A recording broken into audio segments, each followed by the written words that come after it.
వేదికనే మిత్రులు, సభలో ఉన్న మిత్రులారా,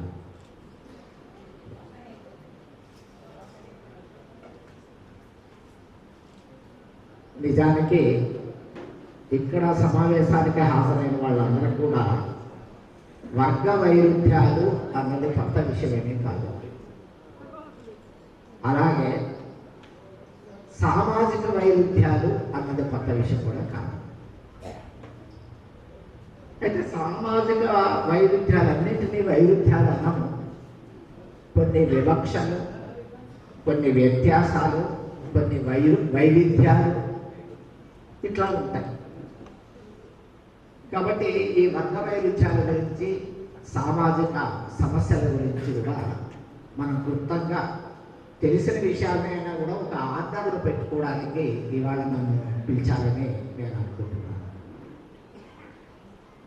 బయట సామాజిక పరిస్థితి చాలా ఆందోళనకరంగా ఉంది. ప్రత్యేకంగా ఎన్డీఏ ప్రభుత్వం మూడవసారి వచ్చిన తర్వాత భారతదేశ పరిస్థితులు, అలాగే ట్రంప్ రెండవసారి అమెరికాలో అధికారంలోకి వచ్చినాక అంతర్జాతీయ పరిస్థితులు రెండూ కూడా ఎంత సంక్షోభంగా ఉన్నాయి అంటే ప్రతి వారము కొత్త విశ్లేషణ చేసుకోవాల్సిన పరిస్థితి. అంటే లోతైన విషయాలు ఎప్పటికీ ఉంటాయి, పై విషయాలు. గతంలో ఒక సంవత్సరం పాటు నడిచే గణతంత్రం ఇప్పుడు వారానికి నడవని పరిస్థితి వచ్చింది. అటువంటి జాతీయ అంతర్జాతీయ పరిస్థితులు ఇప్పుడు నెలకొని ఉన్నాయి. ఇంకా ఖచ్చితంగా చెప్పాలి అంటే 1950 నుంచి సుమారు 2010 వరకు పోరాడి సాధించుకున్న అనేక హక్కులు అన్ని వర్గాల మీద, అన్ని సామాజిక విభాగాల మీద దాడి వల్ల ఈనాడు నిర్వీర్యమైపోతున్న పరిస్థితి. డైరెక్ట్గా మనం విషయానికి వస్తే కార్మికులు గత 75 సంవత్సరాల్లో ఎన్ని హక్కులు సంపాదించుకున్నారో వాటన్నింటినీ 3 లేబర్ కోడ్స్, లాస్ కూడా కాదు, కోడ్కు వేరే మీనింగ్ ఉంది. ఈ కోడ్ అన్న దానికి విస్తరణ ఎక్కువ. అంటే అధికారులు తమ ఇష్టం వచ్చినట్టు దాన్ని వివరించే అవకాశం ఉంటుంది. అంటే ధర్మం, మను ధర్మం లాగా ఇది కార్మిక ధర్మాలు చెప్పారు. కార్మికులకు ఉండే హక్కులు కాదు, ఇది కార్మిక ధర్మం, దీన్ని కార్మికులు పాటించాలి. ఒకప్పుడు పాతివ్రత్యం స్త్రీలకు ఎట్లా ధర్మం అని చెప్పారు, వంటింట్లో ఉండడం ఎట్లా ధర్మం అని చెప్పారు. ఇప్పుడు కార్మికులు యజమానికి సహకరించడము, యజమానికి పడి ఉండడము కార్మికుడి యొక్క ధర్మము అనే భావన ఈ లేబర్ కోడ్స్ అనే కాన్సెప్ట్లో ఉంది. లేకపోతే లేబర్ లాస్ అనొచ్చు, కానీ కావాలని వాళ్ళు లేబర్ కోడ్స్ అని తీసుకుంటారు. అట్లానే ఇంతకుముందు క్రిమినల్ ప్రొసీజర్ కోడ్ అవన్నీ కూడా ఒక 3 తీసుకొచ్చారు. అవి కూడా ఇంతవరకు ప్రజలు సాధించుకున్న అన్ని రకాల హక్కులకి వ్యతిరేకంగా వచ్చిన కోడ్స్. ఇవి కార్మికులకు వ్యతిరేకంగా వచ్చాయి. రైతులకు వ్యతిరేకంగా వ్యవసాయ చట్టాలు, 3 వ్యవసాయ చట్టాలు తీసుకొచ్చారు. మీ అందరికీ తెలుసు, మీరు అందరూ పోరాటంలో ఉన్నారు. ఆ పోరాటాన్ని ఒక సంవత్సరం పాటు రైతులు చేసి ఆ 3 చట్టాలని కూడా వెనక్కి తీసుకునేటట్టు చేశారు. ఇక్కడ ఒక మంచి లెసన్ మనకు ఉంది. అంటే ఈ దేశంలో ఇద్దరు మాత్రమే మోడీని వెనక్కి తగ్గేటట్టు చేశారు. వాళ్ళిద్దరిలో ఒకరు రైతులు, మరొకరు ముస్లిం మహిళలు. ముస్లిం సిఏఏ అండ్ సిఆర్ఎఫ్పిఆర్ ఈ చట్టాలకు వ్యతిరేకంగా ముస్లిం మహిళలు చేసిన పోరాటం ఏదైతే ఉందో అప్పుడు కూడా మోడీ వెనక్కి తగ్గాల్సి వచ్చింది. అంటే ఫ్యాసిజాన్ని ఆపగలిగే వాళ్ళు ఎవరు, మోడీ ఆంబాడు మార్చిని ఎవరు ఆపగలుగుతారు అంటే ఈ 2 వర్గాలు మనకు చాలా ప్రముఖంగా కనిపిస్తాయి. అంతేకాదు, మహిళలు మొత్తంగా చెప్పుకోవాలనుకుంటే సారా ఉద్యమాన్ని ఇక్కడ ఆనాడు ప్రభుత్వాన్ని మెడలు వంచి సారా ఉద్యమాన్ని మహిళలు సాధించారు. విద్యుత్ ఉద్యమంలో మహిళల తాలూకా పాత్ర చాలా ప్రముఖంగా ముందుకు వచ్చింది. ఇంకా అనేక ఎగ్జాంపుల్స్ మనం చెప్పుకోవాలి. ఎందుకంటే ఏ సమాజంలోనన్నా అట్టడుగు వర్గాల వాళ్ళు తిరగబడిన రోజున సమాజం ఆగిపోతుంది, ముందుకు వెళ్ళజాలదు. అంటే అది ముందుకు వెళ్ళడానికి సాధ్యం కాని శక్తులు వాళ్ళ చేతుల్లో ఉన్నాయంటే సమాజాన్ని వాళ్ళు నడుపుతున్నారు, సమాజాన్ని రైతులు నడుపుతారు. అనేక ట్రేడ్ యూనియన్ మూవ్మెంట్స్ అది గ్రామాల్లో రైతుల మద్దతు వచ్చినప్పుడు మాత్రమే విజయవంతం అవుతున్నాయి. పట్టణాల్లో ఉండే రైతులు ఒక అగ్రగామి దళం, వాళ్ళు భవిష్యత్తును చూడగలరు. అంటే ప్రైవేటు ఆస్తి లేని ఒక వ్యవస్థని మనం ఏదైతే సోషలిజం అంటున్నామో, వర్గరహిత సమాజం అంటున్నామో, దానిని వాళ్ళు చూడగలుగుతారు కార్మికులు. ఎందుకంటే వాళ్ళకి ప్రస్తుతానికి ఆస్తి లేదు. ప్రైవేట్ ఆస్తి యాజమాన్యానికి వ్యతిరేకంగా వాళ్ళు పోరాడుతున్నారు. ఆస్తి సమాజపరంగా అయితే అందరం సౌఖ్యంగా ఉంటాము, ప్రైవేట్ వ్యక్తుల చేతుల్లో ఉత్పత్తి సాధనాలు ఉండకూడదు అని కార్మికులు నమ్ముతారు. రైతులు అట్లా నమ్మరు. రైతులు తమ భూమికి యాజమాన్యం తమకే ఉంటారు. కానీ భారతదేశంలో రైతాంగం విశాలంగా ఉంది. ఈ రైతుల్లో అత్యధికులు తమ శ్రమతో పంట పండించేవాళ్ళు. అంతేకాకుండా తమ శ్రమలు కూడా కూలీకి వేతనం వస్తుందేమో కానీ రైతుకి వేతనం వస్తుందనే గ్యారెంటీ కూడా లేదు. కూలీకి ఉండే సమస్య ఏమిటంటే రోజు కూలీ దొరకదు, అది సమస్య. మొత్తం కనీసం 250 రోజులు పని చేయాలి సంవత్సరంలో అనుకుంటే 100 రోజులు 150 రోజులు కూడా పని దొరకవు చాలా జిల్లాలు. కాబట్టి కూలీ ఎదుర్కొంటున్న సమస్య కూలీ దొరకపోవడం. దాని కొరకే చాలా పోరాటాలు జరిగిన తర్వాత మహాత్మా గాంధీ నరేగా అంటే గ్రామీణ ఉపాధి హామీ పథకం అనేది తీసుకొచ్చారు. ఆ ఉపాధి హామీ పథకానికి ఇప్పుడు బీజేపీ గవర్నమెంట్ ప్రతి సంవత్సరము నిధులు తగ్గిస్తుంది. మనమేమో 200 రోజులు చేయాలి అంటే సరాసరి ఇప్పుడు 50 రోజులు కూడా అమలు జరగటం లేదు. నిధులు తగ్గించి అక్కడ పనిచేసే పరిస్థితి లేకపోతే చాలా తక్కువ మంది మాత్రమే దీన్ని తీసుకుంటున్నారని రిపోర్టులు తెప్పించుకొని నిధులు మళ్ళీ తగ్గిస్తున్నారు. పని ఇవ్వడం లేదు. పని ఇవ్వడం తక్కువ మందే పనిచేస్తారు కదా. 100 రోజులే రాష్ట్రంలోనే అమలు జరగడం లేదు, అన్ని రాష్ట్రాల్లో 50 రోజులే అమలు జరుగుతున్నాయి. కాబట్టి నిధులు 50 రోజులు ఇస్తారు. నిధులు తగ్గించడం వల్ల 10 దినాలు తగ్గిపోతే 10 దినాలు తగ్గిపోయాయి కాబట్టి నిధులు తగ్గిస్తాం. అంటే వ్యవసాయ కూలీలకి ప్రతి సంవత్సరము ప్రతిరోజు పని దొరకడం, పట్టణాల్లో పేద వర్గాల వారికి మీకు తెలియని విషయం కాదు నేను చెప్పడానికి, ఉదయాన్నే ఏ అడ్డ మీద నిలబడినా 8 నుంచి 10 వరకు 10:30 వరకు ఆ వేళ కూలీ దొరకాలి అని. వాళ్ళు ఏ కోరిక లేదు, వాళ్ళకి ఏ కోరిక లేదు, కూలీ దొరకాలి. కూలీ దొరికితే ఇది ఒక మహాభాగ్యం. మార్క్స్ కూడా రాస్తాడు.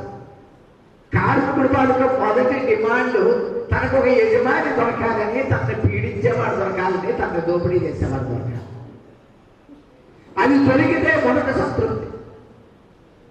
అట్లా కార్మికులు పట్టణాల్లో కానీ గ్రామాల్లో కానీ సంవత్సరం పొడవునా పని దొరక్కపోవడం, పని చేసే వాళ్ళ మధ్యలో పోటీ, నేను తక్కువ చేస్తానంటే నేను తక్కువ చేస్తాననే పరిస్థితి. ఆ కారణంగా యజమానులు వాళ్ళ కూలీలు తగ్గించడం, ఇవన్నీ కూడా మనం చూస్తున్న పరిస్థితి. అయితే మరొక సమస్య కూడా అనేక మార్లు చర్చించబడుతుంది. కార్మికులకి పేదలకి ఆయా రాష్ట్ర ప్రభుత్వాలు కొన్ని సంక్షేమ పథకాలు అమలు చేస్తున్నాయి. ఈ సంక్షేమ పథకాల ద్వారా ఈ మధ్య జడ్జి కూడా అన్నాడు, కూలీ చేయాల్సిన వాళ్ళు సోమరిపోతులు అయిపోతున్నారు అని. మా ఇంట్లో మా ఇళ్లలో పనిచేసే అమ్మాయిలు వస్తారు. నేను 10 మందిని అడిగాను, మా ఇంట్లో పనిచేసే వాళ్ళు వాళ్ళ స్నేహితుల్ని, ఏమో మీకు ఉచిత పథకాలు వస్తున్నాయి కదా, పని మానేయచ్చు కదా. ఎవ్వరూ పని మానేసే పరిస్థితి లేదు. గవర్నమెంట్ ఇచ్చిన ఉచిత పథకాలన్నీ 1 నెలకి వస్తాయి. మామూలుగా తల్లులు ఏం చేస్తున్నారంటే సంవత్సరానికి 15,000 వస్తే బిడ్డ పేరు మీద, తల్లి ఒడి పేరు మీద ఆ సంవత్సరం పొడవునా చేసిన అప్పు తీరుస్తున్నారు.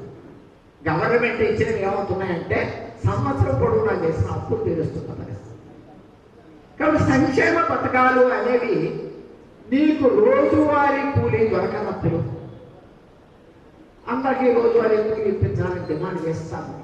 దొరకనప్పుడు వాళ్ళు ఎట్లా బ్రతకాలి? డిమాండ్ సప్లై పైన ఆధారపడి బ్రతకడం సాధ్యం కాదు. రెండవది, రోజు కూలీ దొరికినా కనీస వేతనం దొరకకపోతే, కనీస వేతనం అంటే ఏమిటి? తిండికే కాదు గడిచేది అంతే. కనీస వేతనం అంటే ఏదో కాదు, ఆ రోజు బ్రతికి రేపు పొద్దున పని చేయాలి. ఆయన భార్య ఇద్దరు పనికెళ్తే, ఆయన భార్య ఇద్దరు ముగ్గురు పిల్లలు, ఇంట్లో ఎవరన్నా తల్లిదండ్రులు పెద్దవాళ్ళు ఉంటే ఆ 5 కుటుంబము బ్రతకాలి. బ్రతికే మరుసటి రోజు మళ్ళీ పనికి వెళ్ళాలి. ఇది కనీస వేతనం. ఈ కనీస వేతనం కూడా ఈనాడు దొరకటం లేదు. ఎంతగా దొరకటం లేదంటే గవర్నమెంట్లో పనిచేస్తున్న వాళ్ళు, ఆశా వర్కర్లు, అంగన్వాడీ వర్కర్లు, అట్లాగే మున్సిపాలిటీ కార్మికులు, ఇట్లాంటి వాళ్ళు ఎవరైతే ఉన్నారో గవర్నమెంట్ నిర్ణయించిన 25,000 కనీస వేతనం వాళ్ళకి ఇవ్వటం లేదు. ఇళ్లలో పనిచేసిన వాళ్ళకి, రోజుకి 6 ఇళ్లలో పనిచేసిన వాళ్ళకి 15,000 చేతికి రావటం లేదు. సో ఇటువంటి పరిస్థితుల్లో అందరికీ పని దొరకపోవడం, దొరికిన పనికి కనీస వేతనం దొరకపోవడం, ఇటువంటి పరిస్థితికి సొల్యూషన్ ఏం కాదనిపిస్తుంది. మనం రాడికల్గా సమాధానాన్ని మార్చే వరకు దాని డిమాండ్, దాని తాలూకా పాలసీ అది వేరేగా ఉంటుంది. కార్మిక వర్గ రాజ్యం ఏర్పడినప్పుడు పరిస్థితి వేరేగా ఉంటుంది. కానీ ప్రస్తుతానికి మనం వెంటాడుతున్న సమస్యలు కార్మిక వర్గాన్ని వెంటాడుతున్న సమస్య. కార్ల్ మార్క్స్ సోషల్ వేజెస్ అని ఒక కాన్సెప్ట్ చెప్పాడు. అప్పుడప్పుడు ప్రభుత్వాలు సంక్షేమ పథకాలు ఇస్తూ ఉంటాయి. ఈ సంక్షేమ పథకాలు ఉచితంగా ఇస్తున్నవి కావు. వాళ్ళకి కనీస వేతనంగా రావాల్సింది రాకపోవడం వల్ల వాళ్ళు బ్రతికి బట్టగట్టి రేపు పనికెళ్ళాలి, పిల్లల్ని తెచ్చి వచ్చే తరంలో పనికెళ్ళాలి. కాబట్టి ఆ కార్మిక వర్గాన్ని మెయింటైన్ చేయడానికి ప్రభుత్వం కొన్ని సంక్షేమ పథకాలు అమలు చేస్తూ ఉంటుంది అని చెప్పేసి దీన్ని సోషల్ వేజెస్ అన్నారు. అంటే సామాజిక వేతనాలు. యజమాని ఇచ్చింది సాధారణ వేతనము, ప్రభుత్వం ఇచ్చింది సామాజిక వేతనం. ఈ రెండూ లేకపోతే ఈనాడు భారతదేశంలో జనాభా బ్రతికే పరిస్థితే లేదు. కాబట్టి ఆ ప్రభుత్వం మీద ఒత్తిడి చేయడంలో సంక్షేమ పథకాల విషయం లోపల ఏమాత్రం కూడా వెనకాడవలసిన పరిస్థితి లేదు. కార్మిక విషయానికి ఇట్లా వస్తే మన తక్కువ టైంలో ముందుగా అన్నాం. కానీ రైతుల తాలూకా పరిస్థితి ఎట్లా ఉందంటే, చాలా మంది సన్నకారు రైతులు, పేద రైతులు, మధ్యతరగతి రైతులు, వాళ్ళ పరిస్థితి ఎట్లా ఉందంటే, వాళ్ళు ప్రభుత్వాన్ని ఏమన్నారు అంటే, ఉద్యమాలు మనం నిర్వహించకపోతే ఎరువులు, పురుగు మందులు, విత్తనాలు ఎక్కువ ధరకి అమ్ముతున్న వాళ్ళని ఏమన్నారు, లేకపోతే వాళ్ళు పండించిన పంటను తక్కువ ధర కొంటున్న వాళ్ళని ఏమన్నారు, కూలీ రేట్లు ఎక్కువైపోయాయండి అంటారు. అంటే పొరుగింటోనే ప్రధాన శత్రువుగా కనిపించడం తప్పేమీ లేదు. ఎడ్యుకేషన్ ద్వారా, ఉపన్యాసాల ద్వారా, నేను ఉపన్యాసం చెప్పుకున్నాను అది కాదు, ఉద్యమాల ద్వారా, ఉద్యమంలోనే ప్రజలు నేర్చుకుంటారు. ఉపన్యాసాల నుంచి ప్రజలు నేర్చుకోరు, కార్యకర్తలు నేర్చుకుంటారు, కమ్యూనిస్ట్ నాయకులు అధ్యయనం చేసి నేర్చుకుంటారు. కానీ జన సామాన్యం, మార్క్స్ లెనిన్ మనకు చెప్పేది ఏంటంటే, వాళ్ళు ఉద్యమాల్లోనే నేర్చుకుంటారు. సో ఎరువులు, పురుగు మందులు, విత్తనాలు అధిక ధరలు, వాళ్ళ పంట చేతికి వస్తుందనే గ్యారెంటీ లేదు, పండిన పంటకి కనీస ధర వస్తుందనే గ్యారెంటీ లేదు. మన వాళ్ళు C2+50 అని అడుగుతున్నారు. అంటే ఎంత ఖర్చు అయిందో ఆ ఖర్చు రైతు తాలూకా శ్రమని కలిపి ఆ తర్వాత 50% కలిపితే పంట పోయిన దానికి 2 సంవత్సరాలు 3 సంవత్సరాలకు ఒకసారి పంట పోతే అక్కడికి మళ్ళీ ఆయన అట్లా బ్రతికేస్తాడు. అలా బ్రతికేయడానికి C2+50 కావాలని రైతు సంఘాలు అడుగుతున్నాయి. న్యాయబద్ధమైన డిమాండ్. అయితే C2+50 వస్తుందని నేను ఎప్పటికీ అనుకోను. కనీసం C2 అన్నా వస్తుందా, C2 అన్నా వస్తుందా అనేది సీరియస్ ప్రశ్న. అయితే వేదిక మీద ఉన్న నాయకులు నాతో ఆమోదిస్తారో లేదో నాకు తెలియదు, మిగతా నాయకులు ఆమోదిస్తారో నాకు తెలియదు. కానీ భూమి పంపకం డిమాండ్ నుంచి కనీస మద్దతు ధర వైపు దేశంలో కమ్యూనిస్టు పార్టీలన్నీ సద్యోజనితంగా, అంటే ప్లాన్ చేసి ఇదిగా ఇప్పటి నుంచి మనం చేయాల్సింది ఇది చేయాలి అని ఒక చైతన్యవంతంగా ప్లాన్ చేసి కాకపోయినా రైతులు ఉద్యమాలు వస్తున్నందుకు సద్యోజనితంగానైనా భూమి పంపకం ప్రధానంగాను, గిట్టుబాటు ధర ప్రధానము, గిట్టుబాటు ధర కొరకు మనం పోరాడాలి అనే కార్యాచరణ ఎక్కడో బాగా ముందుకు వచ్చింది. ఆ కారణంగానే ఒక సంవత్సరం పాటు ఆ ఉద్యమంలో మనకు కనిపిస్తున్నది ఏంటంటే అసలు రైతుల సమస్య ఏమిటి అనేది మనకు కనిపించింది బాగా. నెంబర్ 2, రైతుల తాలూకా సమర్థత ఏమిటి, వాళ్ళు ఎంత చేయగలుగుతారు ఆ విషయం కూడా మనకు కనిపించింది. కాబట్టి వాళ్ళ సమస్య ఏమిటి, వాళ్ళ సమర్థత ఏమిటి అన్న 2 విషయాలు కూడా రైతాంగానికి సంబంధించి వాళ్ళ గిట్టుబాటు ధరల డిమాండ్, ఎరువులు, పురుగు మందులు, విత్తనాలు మొనోపలి ధరలు కాకుండా వాటికి వాణిజ్య ధరలు, కాంపిటేటివ్ ప్రైసెస్ అంటారు. పోటీ ఉన్న మార్కెట్లో సాధారణ ధరలు ఉంటాయి. ఇప్పుడు పోటీ లేకుండా చేస్తున్నారు వాళ్ళు, మొనోపలి ధరలకు అమ్ముతున్నారు. మన పంట కూడా పోటీ పడి పంటం లేదు, మొనోపలి ధరలకి రింగ్ అయిపోయి మన పంట కొంటున్నారు. సో పోటీ ధరలకి మనకి వస్తువులు కావాలి, పోటీ ధరలకి మనం పంట అమ్ముకోవాలి. ఆ అవకాశం లేకుండా కార్పొరేట్ సంస్థలు ఎరువులు, పురుగు మందులు, విత్తనాలు మోనోపలి ధరలకు అమ్ముతున్నారు. మనం పండించిన పంటని కూడా పోటీ ధర కాకుండా మోనోపలి ధరకి పట్టున్నారు. దీని ఫలితంగా రైతుకి ఏం మిగులుతుందంటే తన శ్రమ మాత్రమే మిగులుతుంది. తన శ్రమ కూడా మిగలనప్పుడు రైతు ఆత్మహత్య చేసుకుంటున్నాడు. రైతులు ఎందుకు ఆత్మహత్య చేసుకుంటున్నారంటే తన పంట ఖర్చులు, తన శ్రమ కానీ వెనక్కి వస్తే ఆత్మహత్య చేసుకోడు. తన పంట ఖర్చులు, తన శ్రమ కూడా వెనక్కి రాని సందర్భాల లోపల ఆత్మహత్యకి ఈనాడు ఉన్న పరిస్థితి. ఇది రైతుల పరిస్థితి. క్లుప్తంగా 2 మాటలు మనం గిరిజనుల పరిస్థితి. గిరిజనుల గురించి 170 అక్కడ పోరాటం తర్వాత 1970లో ఒక చట్టం వచ్చింది. 170 అంటారు. ఇప్పుడు ఆ 170ని ఏం చేయాలని కేంద్ర ప్రభుత్వం ఆలోచన చేస్తుంది. వివిధ రాష్ట్రాల్లో వేరు పేర్లతో ఉందని. ఉమ్మడి ఆంధ్రప్రదేశ్లో అది 170గా ఉంది. మీ పార్టీ కూడా దాని మీద ఎన్నో పోరాటాలు ఖమ్మం జిల్లాలో కూడా జరిగాయి 170 అమలు సమస్యల మీద. అయితే ఈనాడు ఆంధ్రప్రదేశ్లో స్పీకర్ ఆయన పనే ఏదో సభలో మాట్లాడుతూ ఈ 170ని మనము మార్చేయాలి, దాన్ని సవరణలు తీసుకురావాలి అని మాట్లాడారు. అంటే గిరిజనులకి భూమి మీద, వాళ్ళ తాలూకా అడవి మీద ఉన్న హక్కులు, సంప్రదాయకమైన హక్కులు ఏవైతే ఉన్నాయో అవన్నీ 170 గుర్తించలేదు. అందులో చాలా పరిమితమైన హక్కులు గుర్తించింది. ఆ హక్కులు కూడా ఇప్పుడు తొలగించాలి అని పాలకవర్గాలు భావిస్తుంది.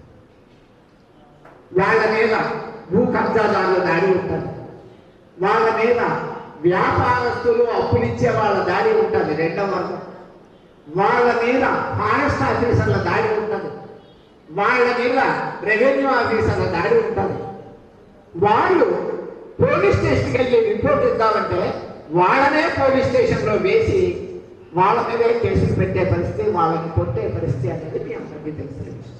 సో గిరిజనుల తాలూకా పరిస్థితి నిజానికి తగినంత నిర్మాణం కలిగిన పార్టీ, తగినంత ఆలోచన, సృజనాత్మక కలిగిన పార్టీ ఉంటే ఈ వర్గాలను ఇప్పుడు సమీకరించడం సాధ్యమే. ఈ వర్గాలని ఈ వ్యవస్థకు వ్యతిరేకంగా సమీకరించే పరిస్థితి అది 1950 నుంచి 2010 వరకు ఉందా లేదా నేను చెప్పలేను. కానీ అది పెద్ద చర్చనీయాంశం. అయితే 2010 ఇంకా అట్లా వచ్చిన దగ్గర నుంచి కూడా ఈ 10-15 సంవత్సరాల కాలంలో ఈ 3 వర్గాల మీద దోపిడీ, దాడి ఎంత ఎక్కువగా జరుగుతుంది అంటే నమ్మకం కలిగించే వారు ఉంటే కలిసి వచ్చే పరిస్థితులు వర్గాలు ఉన్నాయి. కానీ నమ్మకం కలిగించాలంటే మనకి విస్తారమైన నిర్మాణం కావాలి, కమిటెడ్ కాడన కావాలి, సృజనాత్మకంగా ఆలోచించే పరిస్థితి ఉండాలి. దాని కొరకు ప్రిపరేషన్లోనే రవీంద్ర గారి ఈ సంస్మరణ సభను కూడా మనం ఉపయోగించుకోవడానికి ప్రయత్నం చేస్తున్నాం. ఈ 3 వర్గాల పోతే ఇప్పుడు ఏదైతే మనం ఒక ఫ్యాసిజం పెరుగుతుందని అనుకుంటున్నామో దీని గురించి ఇంకొక 2 నిమిషాలు నేను చెప్తాను. ఎందుకంటే మనకి 2వ ప్రపంచ యుద్ధానికి ముందు జర్మనీలో లేకపోతే ఇటలీలో, యూరోప్లో, ఇతర దేశాల్లో కూడా, స్పెయిన్, ఆసియా, పోర్చుగీసు, ఇంకా మరికొన్ని దేశాల్లో కూడా ఫ్యాసిజం వచ్చింది. జపాన్లో ఫ్యాసిజం వచ్చింది. ఆ ఫ్యాసిజాన్ని ఆ రోజుల్లో ఏమని విశ్లేషించారు అంటే కార్మిక వర్గ విప్లవం ముంచుకొస్తుంది. 1917లో రష్యాలో విప్లవం విజయవంతమైంది. ఇంకా అక్కడ సివిల్ వార్ జరుగుతుంది. 5 సంవత్సరాల సివిల్ వార్ జరిగింది. విప్లవాన్ని ముంచేయాలని ప్రయత్నాలు జరిగాయి. ఆనాడు లెనిన్, స్టాలిన్ నాయకత్వాన్ని వాళ్ళు విప్లవాన్ని నిలబెట్టుకోగలిగారు. యాక్చువల్గా సోవియట్ యూనియన్ ఏర్పడింది 1922లో. విప్లవం 1917 జరిగితే 5 సంవత్సరాల పాటు ఆ విప్లవాన్ని నిలబెట్టుకోవడానికి, కన్సోలిడేట్ చేసుకోవడానికి ఒక పోరాటం జరిగింది. అయితే ఆ మరుసటి సంవత్సరం జర్మనీలో 1918లో ఒక విప్లవోద్యమం వచ్చింది. 25లో ఇంకో పెద్ద తిరుగుబాటు వచ్చింది. ఇటలీలో కార్మికులు తిరుగుబాట్లు వచ్చాయి. ఇటలీలో కార్మికులు మొత్తం ఫ్యాక్టరీలు ఆక్రమించుకున్నారు. ఇటువంటి పరిస్థితి. కాబట్టి ఆనాడు పాలక వర్గానికి మనం మిన్నకుంటే, ఊరికే ఉంటే, రష్యాలో ఎట్లయితే కార్మిక వర్గం రాజ్యాధికారాన్ని చేపట్టిందో యూరోప్లో కూడా ఒక దేశం తర్వాత ఒక దేశము కార్మిక వర్గం చేతుల్లోకి వెళ్ళిపోతుంది, కమ్యూనిస్టుల చేతుల్లోకి వెళ్ళిపోతుంది అనే ఉద్దేశంతో అక్కడ పాలక వర్గాలు ఒక ఆలోచనకు వచ్చాయి. అయితే ఈ విప్లవ అన్నాడు కొద్దిగా తగ్గిన తర్వాతే ఫ్యాసిజం పెరిగింది. విచిత్రంగా ఫ్యాసిజం 25 తర్వాత పెరిగింది.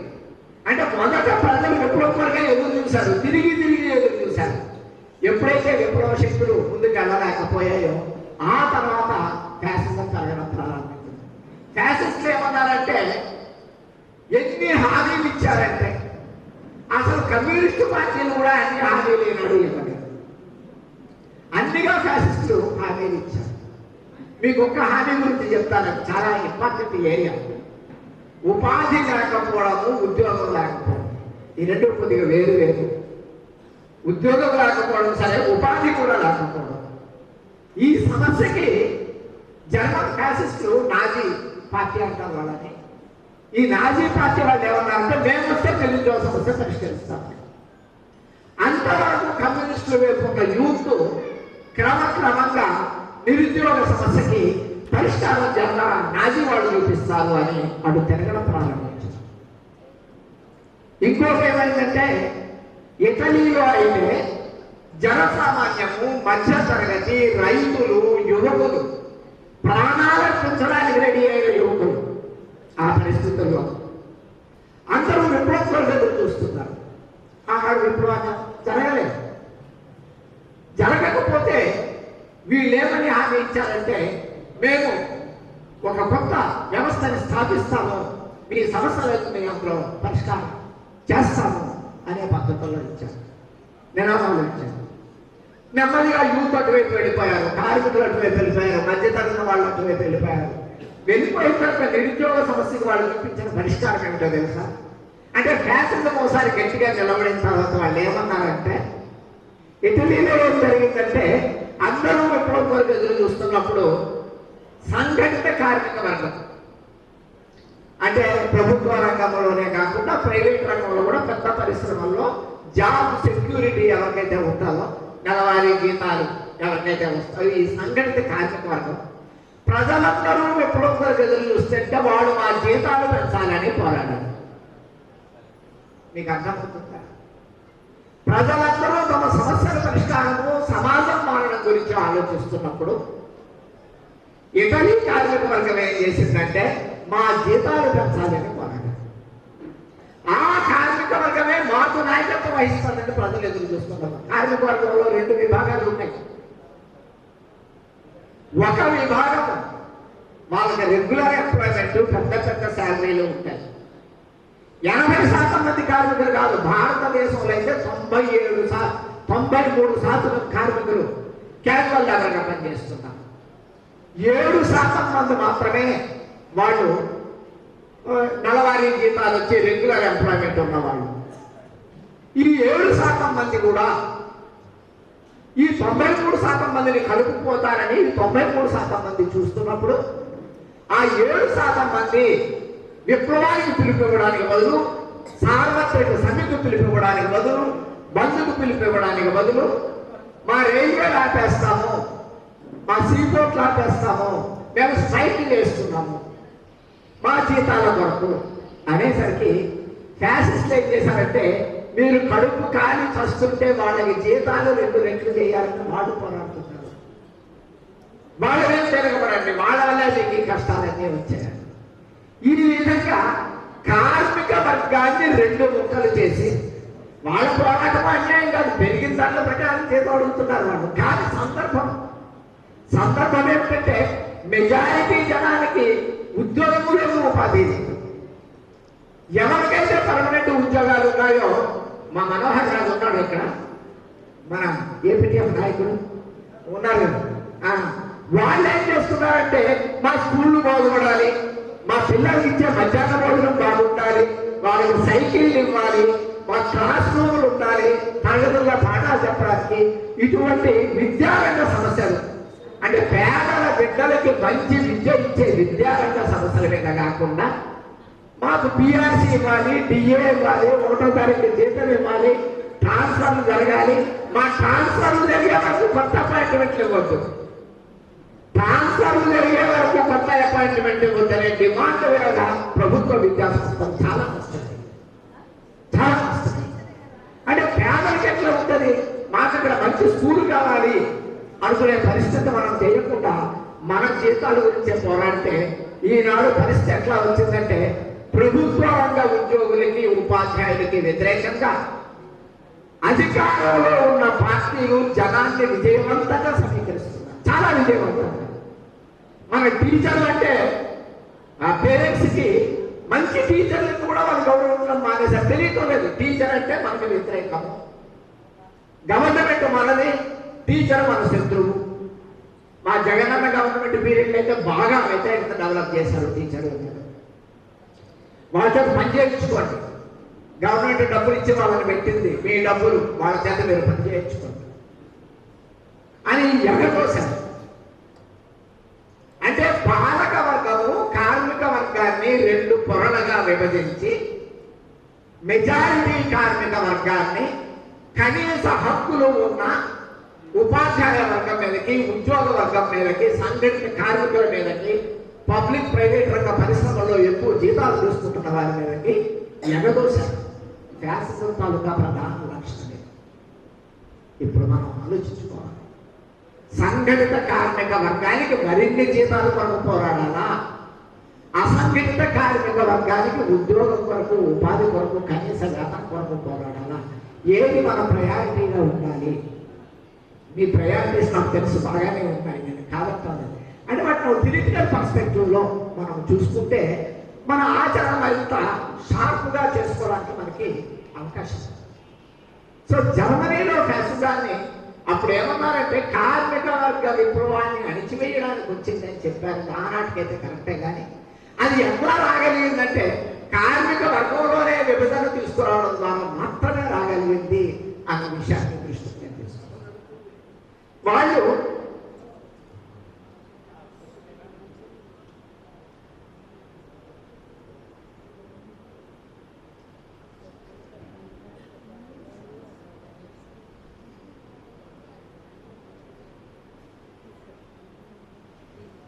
జర్మనీలో ప్రధానంగా తీసుకుంటే ఫ్యాసిజం.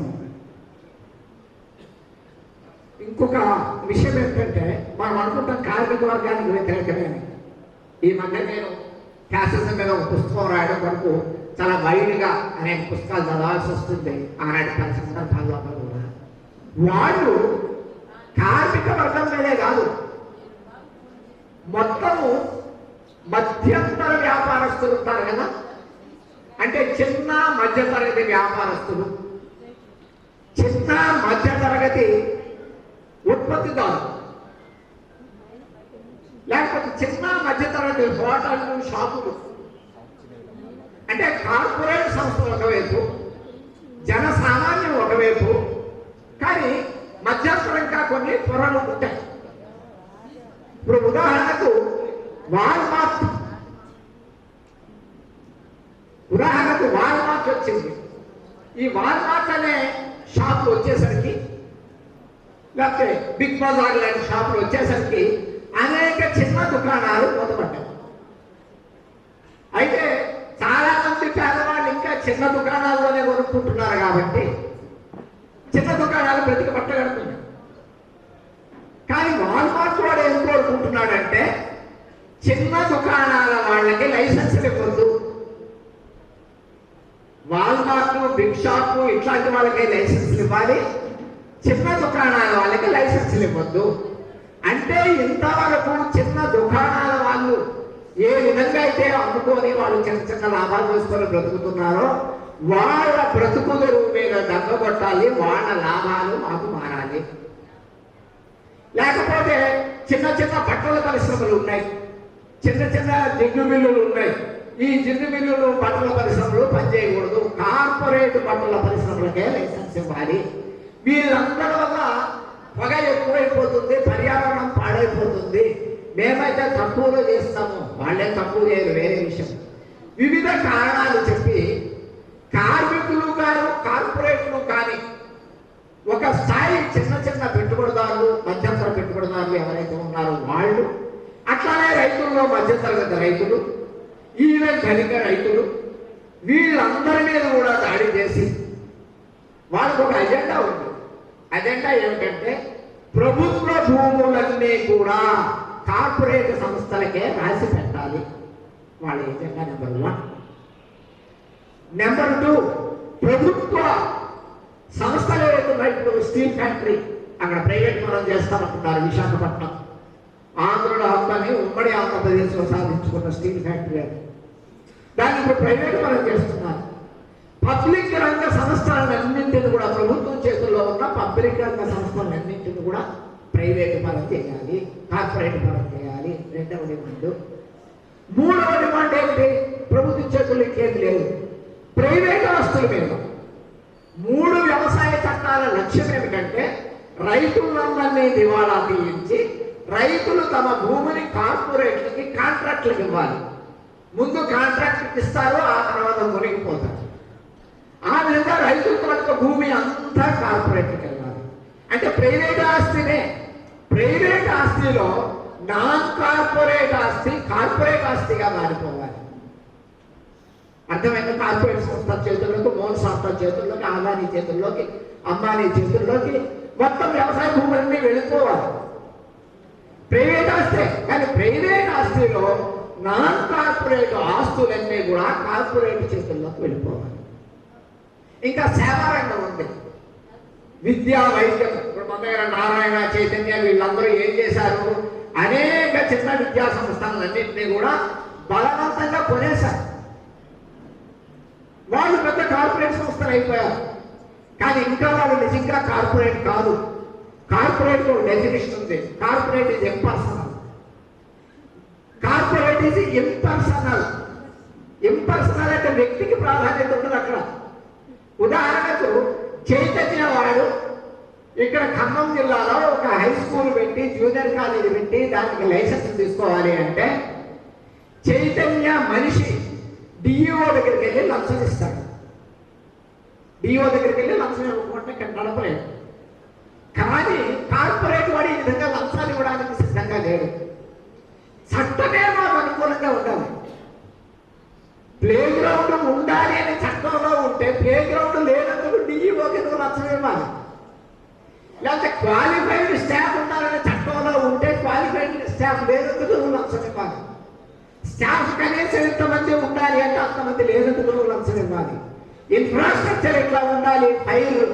ఏదన్నా ఫైర్ యాక్సిడెంట్ జరిగితే తప్పించుకోవడానికి అనుకూలంగా ఇన్ఫ్రాస్ట్రక్చర్ ఉండాలనే చట్టంలో ఉంటే అది ఆ చట్టాన్ని ఎత్తేస్తే లంచం ఇవ్వాల్సిన అవసరం లేదు. కార్పొరేట్లు ఏం కోరుకుంటున్నాయంటే వాళ్ళ వ్యాపారాలకి అనుకూలంగా చట్టం ఉండాలి. అక్కడి డిఈఓ పని వీళ్ళ దగ్గర లంచాలు వసూలు చేసుకోవడం కాదు, వీళ్ళకి ఎదర సేవ చేయడం. వీళ్ళకి ఎక్కడ ఎటువంటి ఆటంకాలు ఉన్నా కూడా ఆ ఆటంకాలు తొలగించి కార్పొరేట్లకి సేవ చేయడమే డిఈఓ పని అవుతుంది. అప్పుడు కార్పొరేట్ అప్పుడు ఏమవుతుందంటే చైతన్య నారాయణ గారు ఆదానియే కాలేజీలు పెట్టగలరు. ఎన్నాళ్ళైతే ఈ డిఈఓ దగ్గరికి వెళ్ళి లంచాలు ఇవ్వాల్సి వస్తుందో అన్నాళ్ళు ఆదాని కాలేజీలు పెట్టడు. ఎంత పెద్ద లాభం ఉన్నది కదా. ఈ కాలేజీలు ఎందుకు ఆదాన్ని తీసుకోవటం లేదు, అమ్మాన్ని తీసుకోవటం లేదు. ఎప్పుడైతే చట్టాలు మొత్తం వాళ్ళకి అనుకూలంగా మారిపోతాయో, ఎప్పుడైతే స్థానిక అధికారులు ముఖం వాళ్ళు చూడాల్సిన అవసరం ఉండదో, వాళ్ళు స్టేట్ సెక్రటేరియట్లోనో లేకపోతే ఆల్ ఇండియా లెవెల్లోనో డిసిషన్ చేసి దాన్ని అమలు చేసుకోగలుగుతారో ఆనాడు ఆ రంగాలు కార్పొరేట్ చేతుల్లో. వీటిని సేవా రంగాలు అంటారు. విద్య ఒక సేవా రంగం, వైద్యం ఒక సేవా రంగం, ట్రాన్స్పోర్ట్ ఒక సేవా రంగం, విద్యుత్ సేవా రంగం, లేకపోతే సాగునీరు సేవా రంగమే. మీరు ఆశ్చర్యపోతారు. సాగునీరు సేవా రంగం, త్రాగునీరు సేవా రంగం. సో ఇన్నాళ్ళు ప్రభుత్వాలు మనకి ఏవైతే ఇస్తున్నాయో విద్య, వైద్యము, త్రాగునీరు, సాగునీరు, పబ్లిక్ ట్రాన్స్పోర్ట్, ఈ తెలంగాణ గవర్నమెంట్ ఇది ఎట్లాంటే దీపం ఆరిపోయే ముందు భక్తులు వెలుగుతుందట. కాబట్టి మన రాష్ట్ర ప్రభుత్వాలు ఇస్తున్న సంక్షేమ కార్యక్రమాలు మొత్తం సంక్షేమం అనేది ఎత్తివేయడానికి ముందు జరుగుతున్న వెలుగులు మాత్రమే. మోడీ ఆల్రెడీ గత ఎన్నికలకు ముందే చెప్పాడు ఈ సంక్షేమ పథకాలు మంచిది కాదు. ఇది మధ్యన ఒక కోర్టు చెప్పింది ఈ సంక్షేమ పథకాలు మంచిది కాదని. ప్రతి నెల తమకి 15,000 జీతం పెరగాలని కోరుకునే మన ప్రభుత్వ ఉద్యోగులు, అంటే వాళ్ళ జీతం ప్రతి నెల ఇప్పుడు 1,00,000 ఉంది, 1,15,000 కాదు. నేను తప్పట్టాను. కానీ సంవత్సరానికి అమ్మఒడి కింద 15,000 ఇస్తే మాత్రము దేశం ఏమైపోతుందండి? ఆర్థిక వ్యవస్థ మునిగిపోదా? ఇది మొత్తం సంక్షోభానికి దారితీదా? వీడికేమో ప్రతి నెలకి 15,000 అదనంగా కావాలి. కానీ శ్రామిక మహిళలకి ఒక 15,000 సంవత్సరం పొడవునా ఇస్తే దేశం మునిగిపోతుంది. కాబట్టి మధ్య తరగతి ప్రస్తుతానికి పాలకవర్గపు ఆలోచనలో మిత్రులారా మీకు నేను చెప్పాలి. నేను వాళ్ళని అంతంగా పెట్టచ్చు, కానీ ఏ దేశంలో నన్నా సోషలిజం వచ్చిందంటే మధ్య తరగతి మద్దతు అవసరమైంది. లేదని చెప్పాడు. మధ్య తరగతిని పెంచుకోకుండా కనీసం న్యూట్రలైజ్ చేయకుండా మనం విప్లవాన్ని సాధించలేము. ఏ దేశంలోనన్నా రిపబ్లిక్ కొనసాగింది అంటే, ఉదాహరణకు 2వ ప్రపంచ యుద్ధ కాలంలో ఇంగ్లాండ్ ఫ్యాసిజం వైపు పోలేదు, విప్లవం వైపు పోలేదు, ఫ్యాసిజం వైపు పోలేదు. రిపబ్లిక్ అంటారు దాన్ని. రిపబ్లిక్ గా కొనసాగింది. ఆ రిపబ్లిక్ గా కొనసాగడం కనుక మధ్యతరగతి మాత్రం.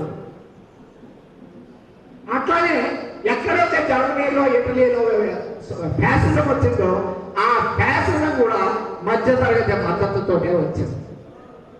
కాబట్టి మధ్య తరగతిని గెలుచుకోవడం, వాళ్ళకి జీతాలు పోరాటాల ద్వారా కాదు, జీతాలు పోరాటాలు మానేయండి ఆయన వాళ్ళని బతిమాలుకోవడం. వాళ్ళు మీరు మీ చుట్టూ ఉన్న ప్రజలతో సంబంధాలు పెట్టుకోండి, లేకపోతే మీ ఇంటి చుట్టూ ఉన్నవాళ్ళు మీ మీద రేపొద్దున్న దాడికి వస్తారు. ఫ్యాసిజం పీరియడ్ లోపల మీరు వాళ్ళతో స్నేహ సంబంధాలు పెట్టుకోండి అని చెప్పి మధ్య తరగతిని ఒప్పించడం. మధ్య తరగతి కార్మిక వర్గం గురించి, రైతాంగం గురించి, గిరిజన గురించి ఆలోచించేటట్టు చేయడం చాలా ప్రధానమైన విషయం.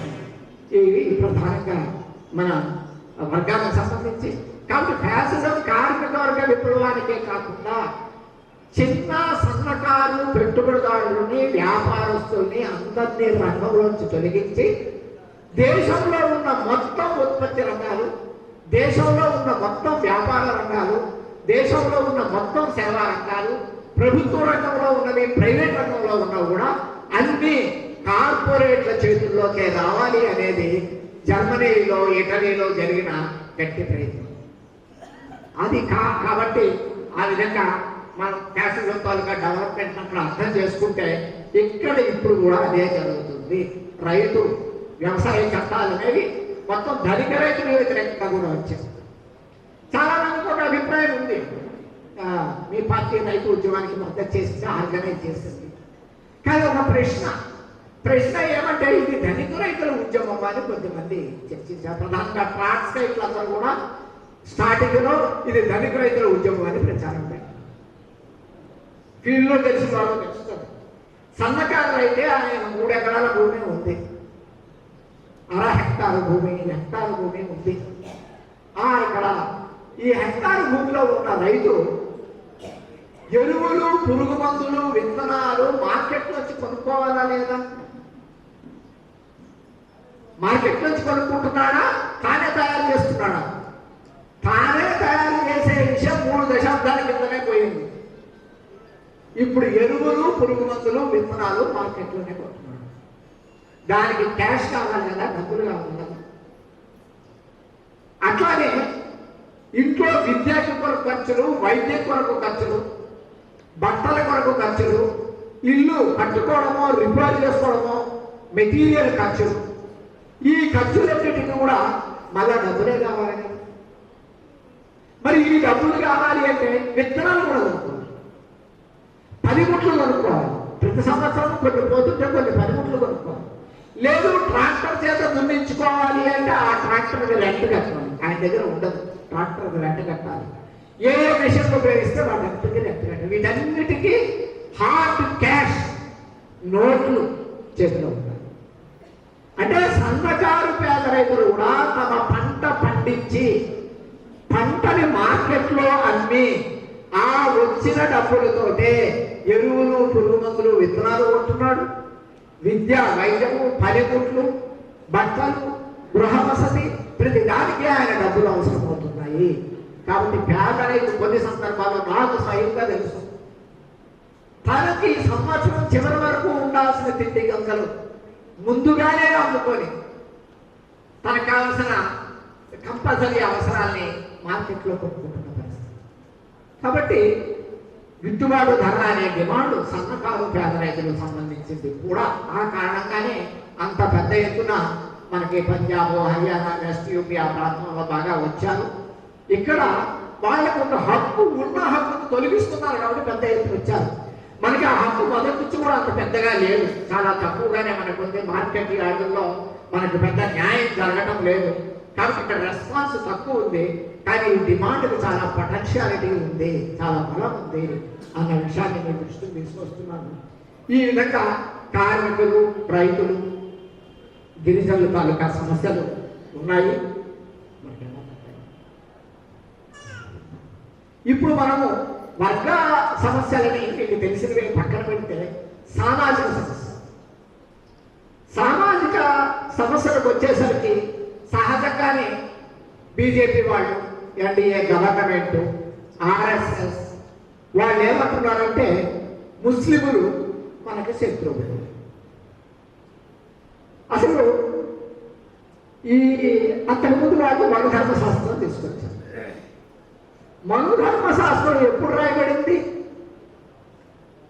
మనుధర్మశాస్త్రము క్రీస్తు పూర్వము 200 సంవత్సరాలు ఆ కాలంలో రాయబడింది. ముస్లింలు ఢిల్లీ వరకు ఎప్పుడు వచ్చారు? ముస్లిం పాలకులు, ముస్లింలు కాదు, ముస్లిం పాలకులు ఢిల్లీకి ఎప్పుడు వచ్చారు? ఢిల్లీ సుల్తాన్లు ఎప్పుడు పరిపాలన చేశారు? క్రీస్తు శకము 1200 సంవత్సరాలు. అంటే మనుధర్మశాస్త్రం వచ్చిన 1400 సంవత్సరాలకి మనకి సుల్తానులు, ఢిల్లీ సుల్తాన్ల పాలన ప్రారంభమైంది. మరి అంతవరకు వీళ్ళకి శత్రువులు ఎవరు? మనుధర్మశాస్త్రం ఏం చేసింది?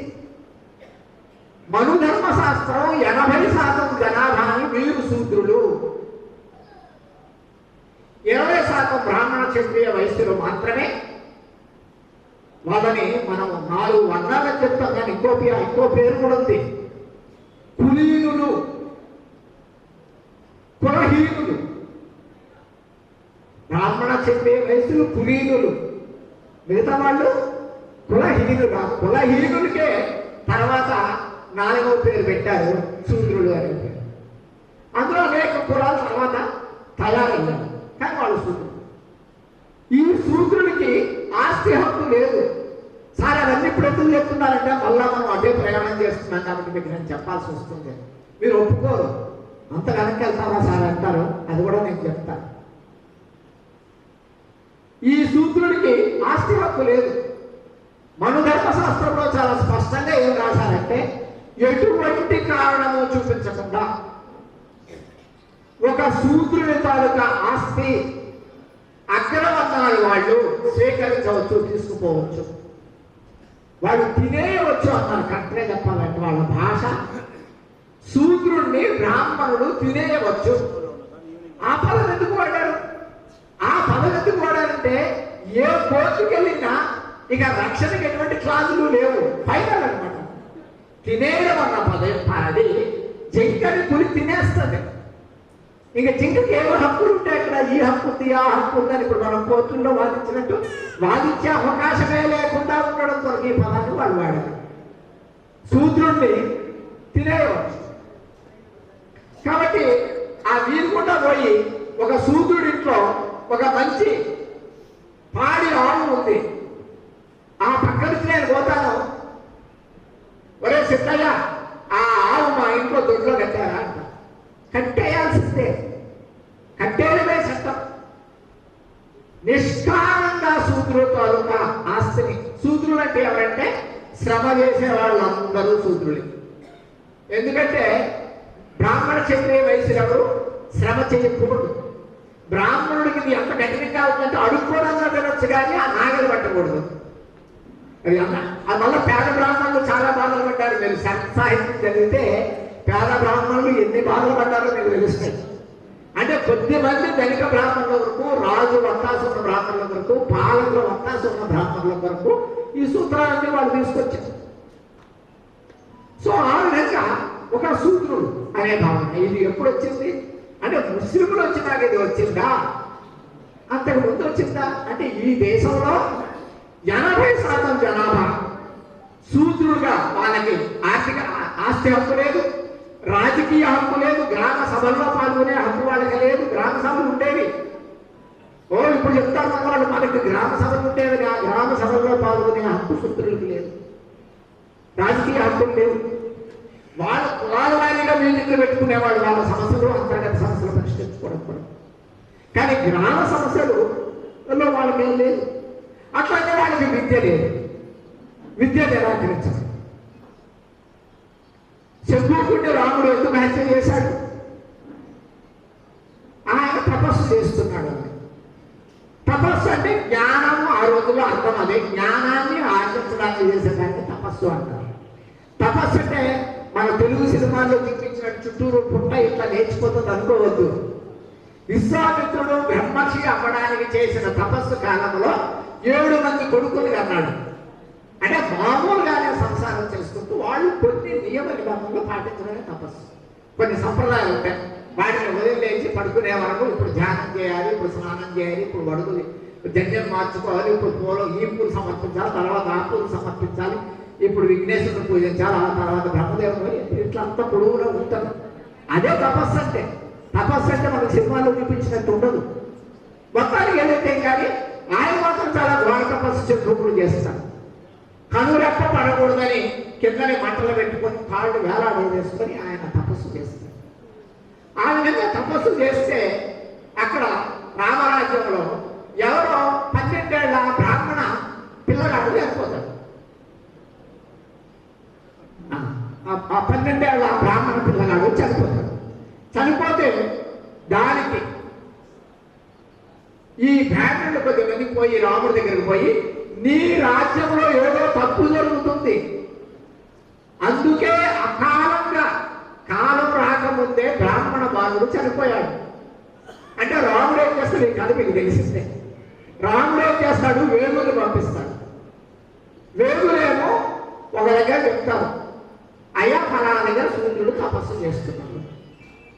అప్పుడు రాముడు తానే స్వయంగా పోయి, శిక్ష మామూలుగా వేయించి ఎవరన్నా పంపించు ఏ సైనికుడున్నా, తానే స్వయంగా పోయి నిరాయుధుడైన పైకి కిందకి వేలాడుతున్న, తల కిందకి వేలాడుతున్న శూద్రుణ్ణి కరవాలం తీసి, ఆ కరవాలం ఎంతగా మెరుస్తుందో నన్నయ్య రాస్తాడు మన రామాయణంలో. అది మెరుస్తుందంట కరవాలం తీసిన కరవాలం.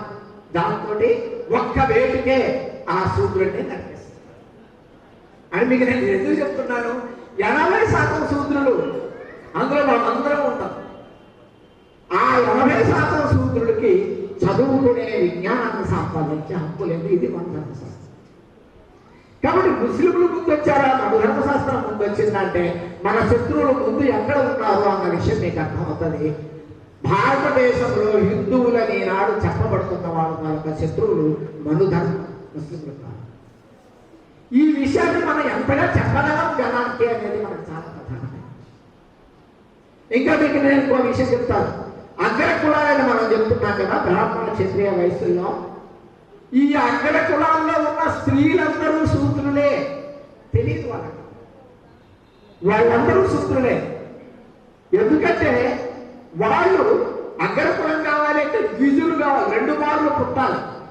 అంటే మామూలుగా ఒకసారి తల్లి గర్భాన్ని పుట్టాలి, రెండోసారి వడుగు చేయించుకోవాలి. బ్రాహ్మణ క్షత్రియ వయస్సులకు మాత్రమే వడుగు చేస్తారు. అందులో అబ్బాయిలకు మాత్రమే వడుగు చేస్తారు, అమ్మాయిలకు వడుగు చేయరు. అంటే ఆ కులాల్లో ఉండే స్త్రీలు ఎవరు రెండవసారి పుట్టలేరు, వాళ్ళందరూ శూద్రులే. వాళ్ళు చదువుకోవచ్చా? శూద్రుడు ఎట్లయితే వేదాలు చదవకూడదో స్త్రీలు కూడా వేదాలు చదవకూడదు. అంటే శూద్రుడితో సమానమైన స్థాయి. మూడవది, వాళ్ళకి స్వాతంత్రం ఉంటుందా? మాట్లాడే స్వేచ్ఛ, తప్పును తప్పంట, ఒప్పును ఒప్పనే స్వేచ్ఛ ఉంటుందా? మనం చాలా స్పష్టంగా రాసేశాడు, నా స్త్రీ స్వాతంత్రమార్హతి. ఏ స్త్రీ కూడా స్వాతంత్రానికి అర్హురాలు కాదు. అంటే బ్రాహ్మణ స్త్రీ కూడా స్వాతంత్రానికి అర్హురాలు. అంటే టాప్లో 20% 20% ఉన్నారనుకుంటే బ్రాహ్మణ క్షత్రియ వయస్సులు, అందులో సగం మంది స్త్రీలు శూద్రులే ఉన్నారు. మరి ఇటువంటి రాజ్యము ముస్లింలు స్థాపించారా? లేకపోతే ఎప్పుడు ఈ రాజ్యం స్థాపించబడింది అంటే, గౌతమ బుద్ధుడు బౌద్ధ మతాన్ని ఆచరించిన మౌర్య సామ్రాజ్యం. అశోకుడు బౌద్ధాన్ని స్వీకరించిన విషయం మీకు తెలుసు. అశోకుడు మనవడో ముని మనవడో ఆయన రాజ్యం చేస్తున్నప్పుడు పుష్యమిత్రశృంగుడు అనే ఆయన మంత్రి, బ్రాహ్మణ మంత్రి అన్నాళ్ళు. ఆయన కూడా బౌద్ధుడుగానే పోజు పెట్టేవాడు బయటికి. కానీ ఆయన ఒక మంచి అవకాశం తీసుకొని ఒకనాడు ఆయన ఏం చేస్తాడంటే రాజుగారిని హత్య చేసి తాను స్వయంగా రాజుగా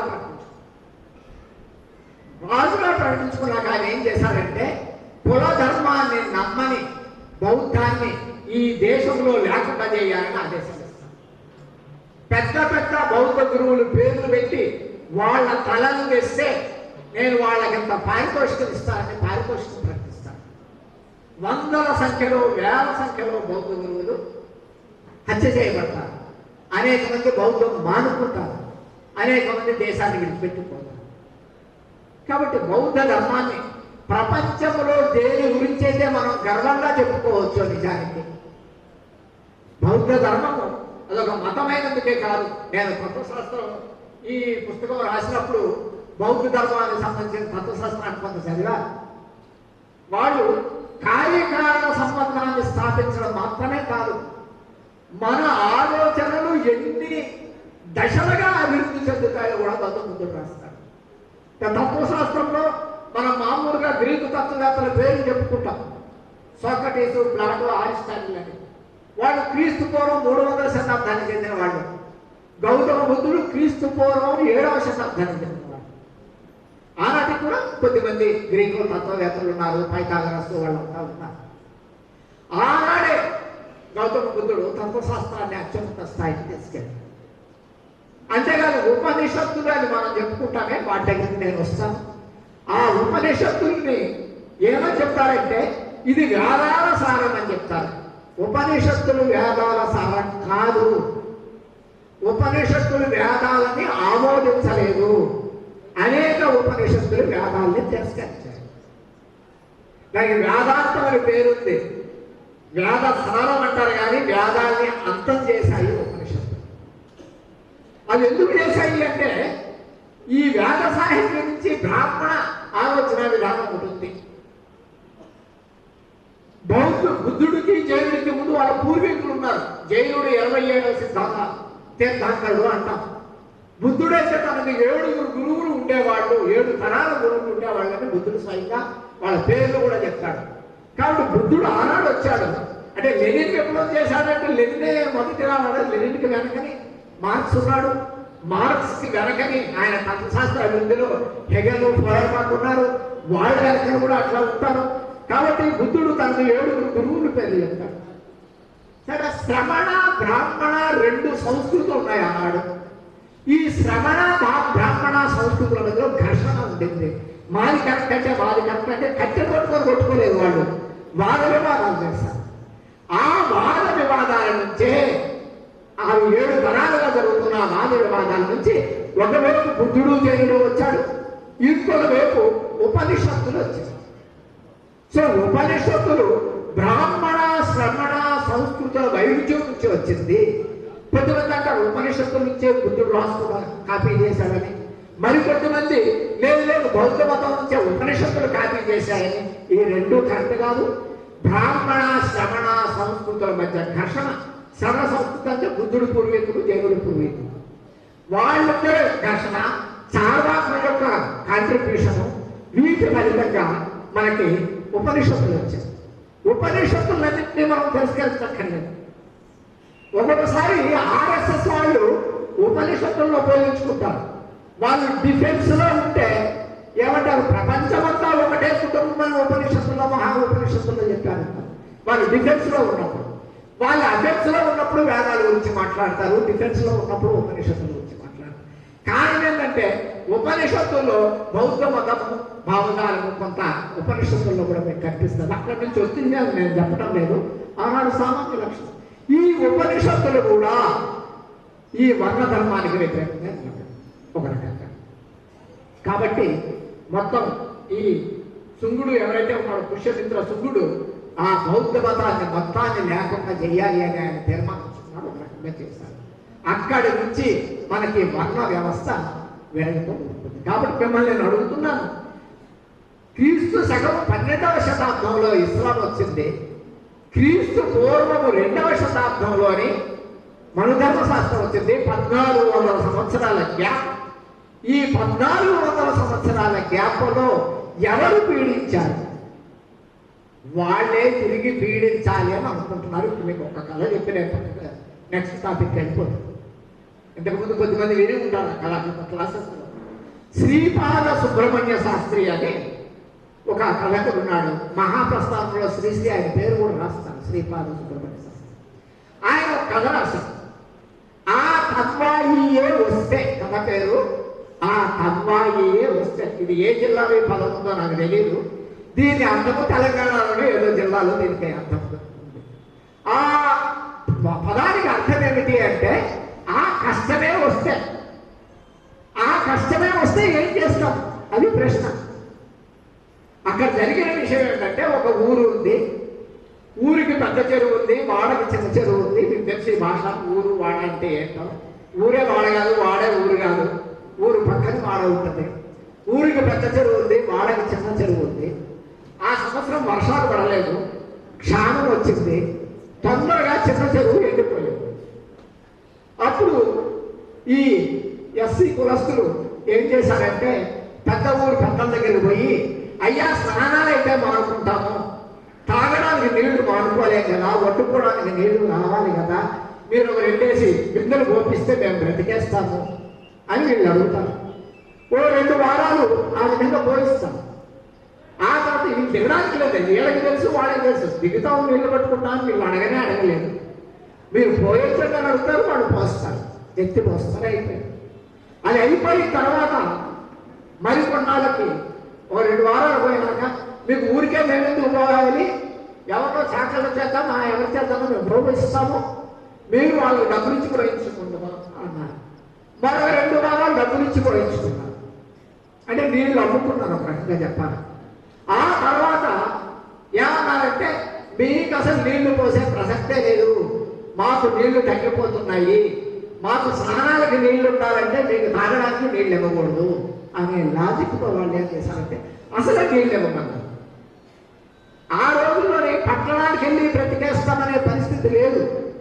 ఇంకా గ్రామంలో పుట్టాలి, గ్రామంలోనే బ్రతుకులు చూసుకోవాలి, గ్రామంలోనే చాలు.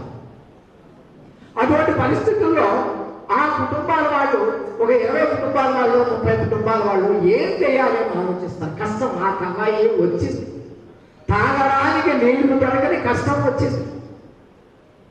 అప్పుడు అందులో వాళ్ళకి నాయకుడు ఏమంటాడంటే, మనకి ఇప్పుడు ఒక్కటే పరిష్కారం ఉందిరా, ఇక నవాబు పరిపాలన సాగుతుంది తెలంగాణలో, మనకి ఒక్కటే పరిష్కారం ఉందిరా, మనం అందరము ఇస్లాంలో చేరిపోదాము.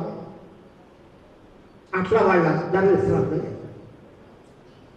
వాళ్ళకి చెరువులో దిగడానికి కూడా హక్కు వచ్చేసింది.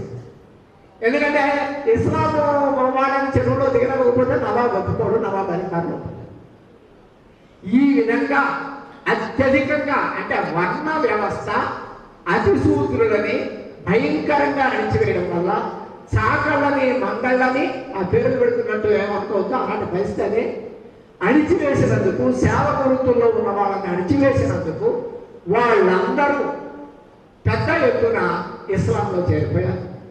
ఆ తర్వాత క్రిస్టియానిటీ వస్తే క్రిస్టియానిటీలో చేరిపోయారు. క్రిస్టియానిటీలో చేరినందుకు వాళ్ళకి విద్యా ఉద్యోగ అవకాశాలు, కాస్త ఆరోగ్య అవకాశాలు కూడా మనకు వచ్చాయి. సో ఎవరు చేశారు ఈ పని? ఇవి ఎవ్వరు విదేశీయులు కాదు. ఏదో మీ ఓవైసీ ఎంఐఎం ఓవైసీ విదేశీ ఇరాన్ నుంచి వచ్చాడేమో నాకు తెలియదు, ఆయన రంగు రూపు చూస్తే.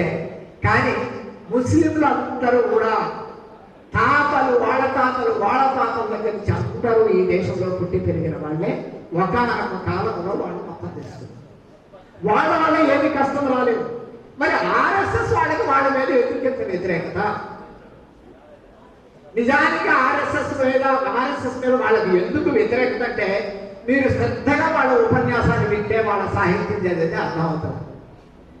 ఏమంటారంటే, వీళ్ళు వచ్చిన తర్వాతే మన దేశంలో కుల ధర్మము పాడైపోయింది.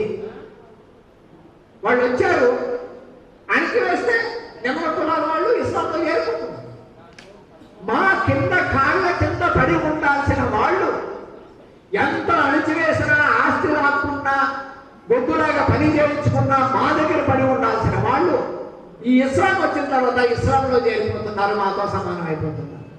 క్రిస్టియానిటీ వచ్చినాక క్రిస్టియానిటీలో చేరిపోతున్నారు, మాతో సమానం అయిపోతున్నారు. వాళ్ళకి ఇస్లాం మీద క్రిస్టియానిటీ మీద వ్యతిరేకతకి కారణము వాళ్ళ మనుధర్మాన్ని ప్రకారము కుల అణిచివేత సాధ్యత. అట్లానే అందరూ ఆమోదిస్తారో లేదో కానీ స్త్రీలు ప్రధానంగా బాగా విపత్తులు భయంకరంగా. అంటే మనమేమనుకుంటామంటే ఆయన వల్ల పెళ్లి లేదు, సొంత జీవితం లేదు, పిల్లలు లేరు అని అనుకుంటాం. కానీ మళ్ళా మీరు శ్రీపాలనే అనుకుంటారు. నా కథ కూడా ఒక కథ ఉంటుంది. బాల వితంతువుల్ని ఎంత దుర్మార్గంగా చూశారు.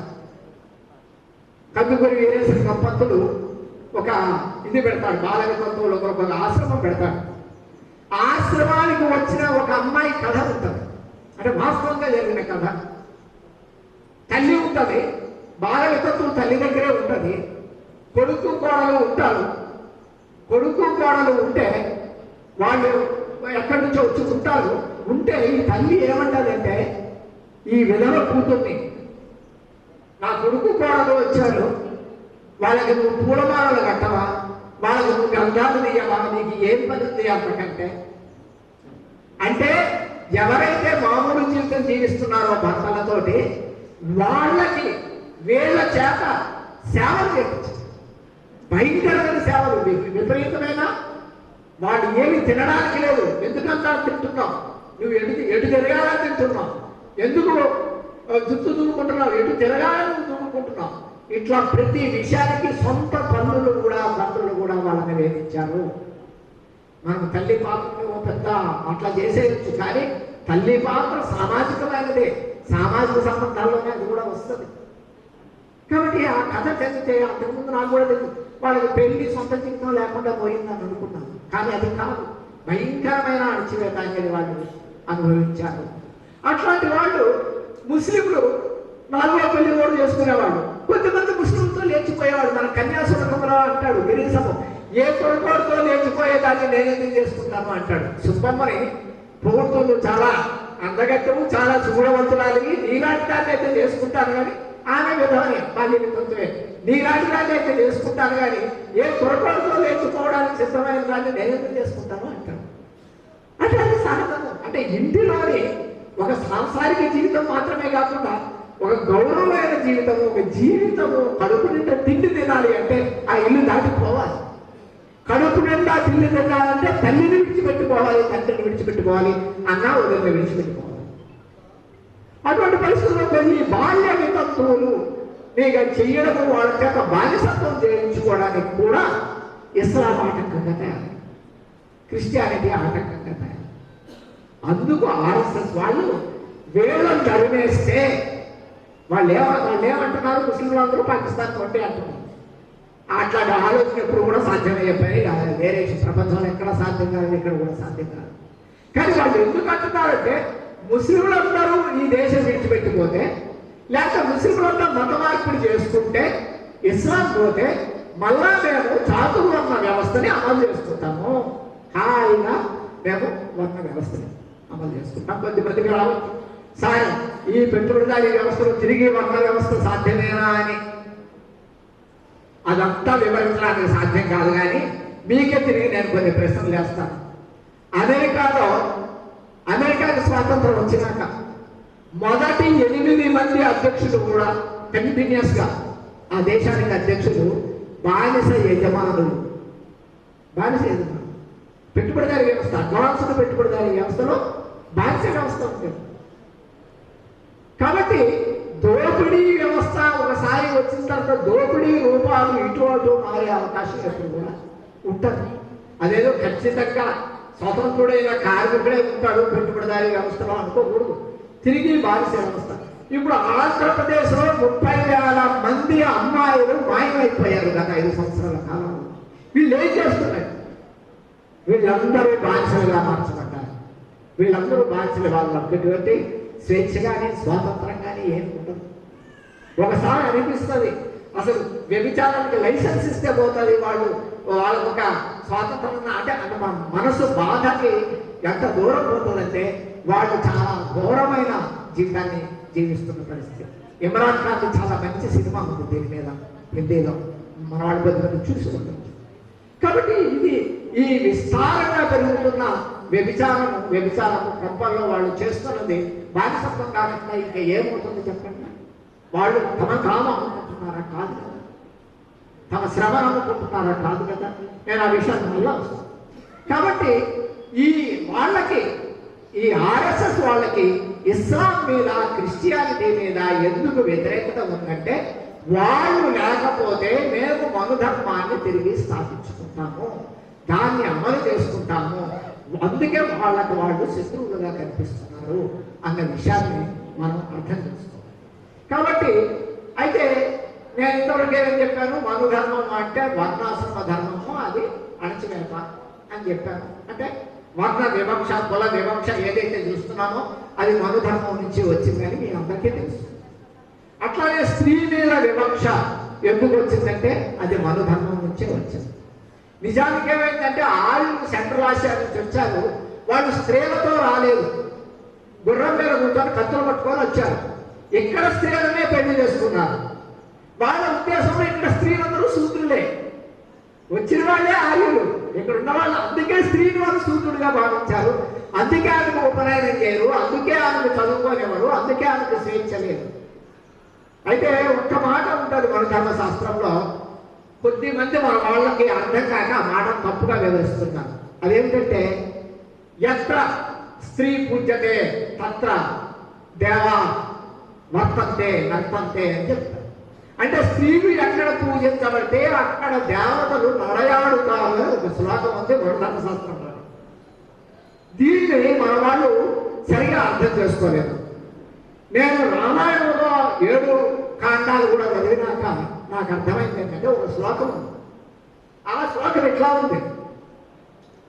రామలక్ష్మణుడు ఇద్దరు కూడా విశ్వామిత్రుడి దగ్గరికి వెళ్తారు. వాళ్ళిద్దరు కలిసే ప్రయాణం చేస్తారు, కానీ వేరు గుడారాల్లో ఉంటారు. తెల్లవారు చేసినాక స్నానపానాలు చేసుకొని విశ్వామిత్రుడి దర్శనంకి వెళ్తారు. వెళితే ఆయన వాళ్ళకి పూలు పానీయాలు ఇచ్చి పూజించను అని శ్లోకం.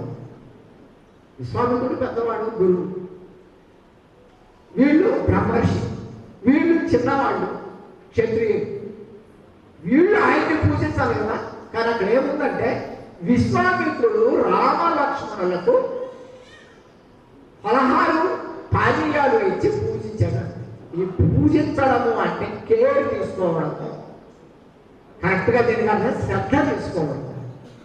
పూజ వేరు కాదు, ఆ ఇవ్వడమే పూజించడం. అంటే ఈ రెండు ఇచ్చినాక పూజించడం కాదు, ఆ రెండు ఇవ్వడమే పూజించడం. వేరు వేరు పనులు కాదు. టేకింగ్ కేర్, శ్రద్ధ తీసుకోవడమే పూజించడము.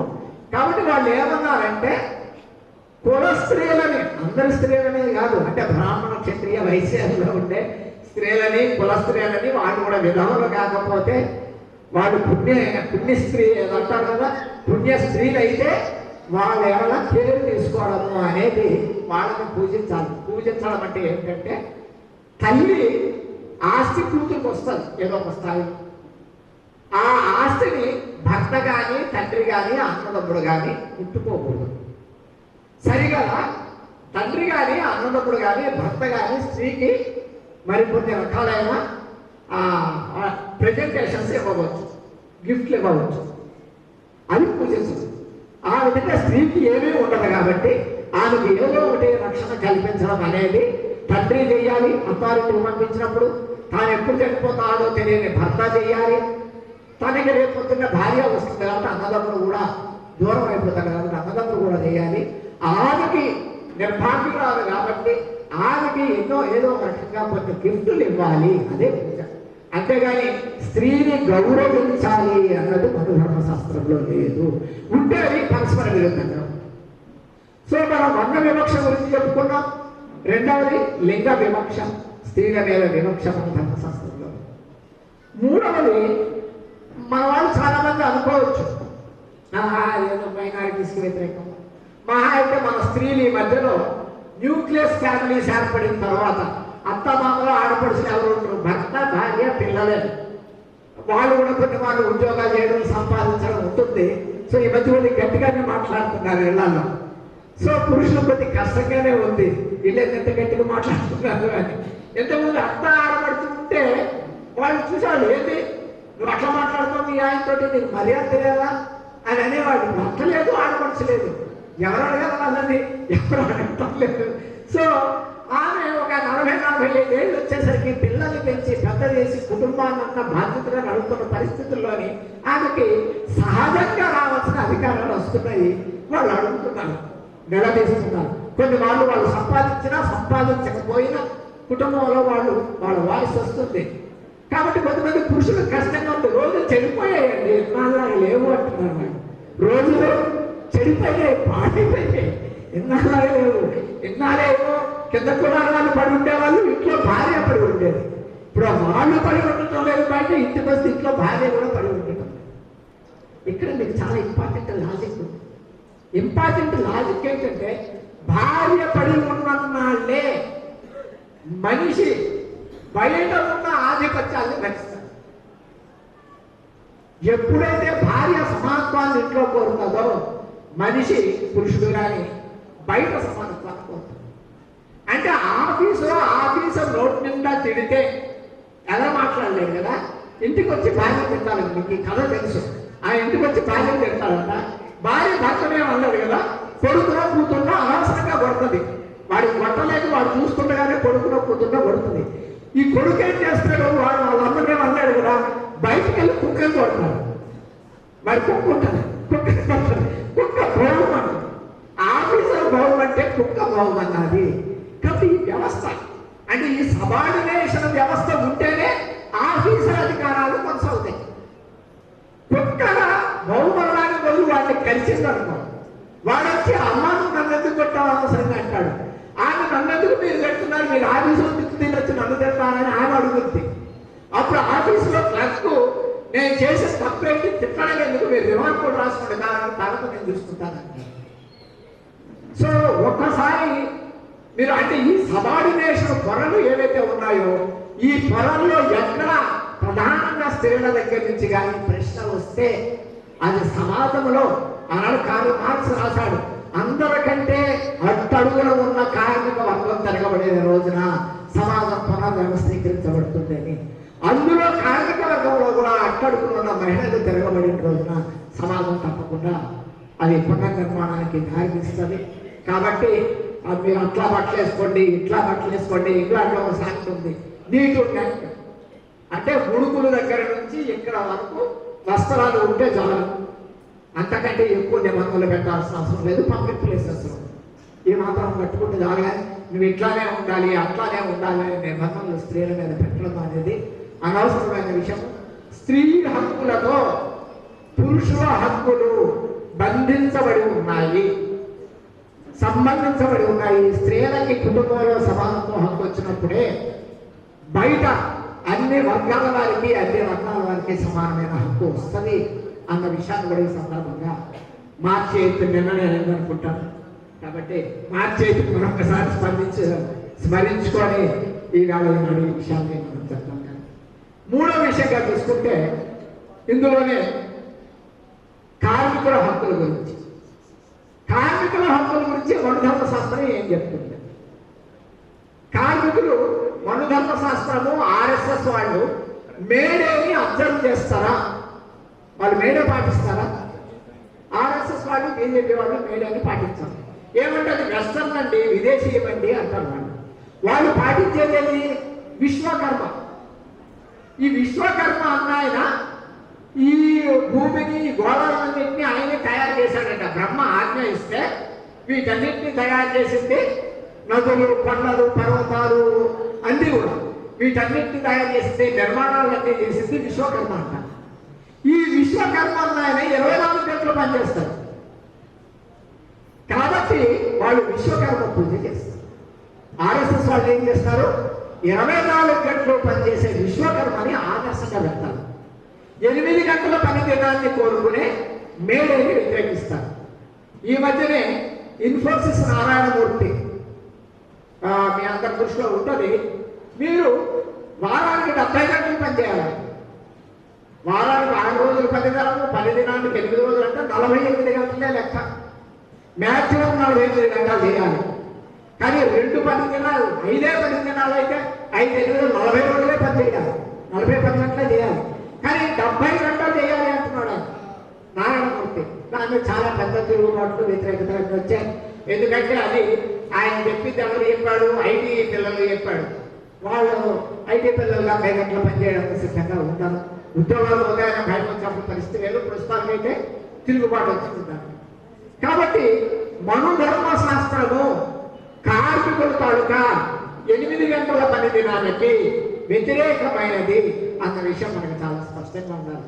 కాబట్టి మనుధర్మ శాస్త్రము ఏదో చాకళ్ళకి మండలికి వ్యతిరేకమైంది, ఎస్సీ ఎస్టీలకు వ్యతిరేకమైంది, మనకేమీ కాదు అనుకుంటే చాలా పొరపాటు. ఇది 8 గంటల పని దినానికి వ్యతిరేకమైనది, ఇది కార్మికుల హక్కులకు వ్యతిరేకమైనది అన్న విషయాన్ని మీ దృష్టికి నేను తీసుకున్నాను.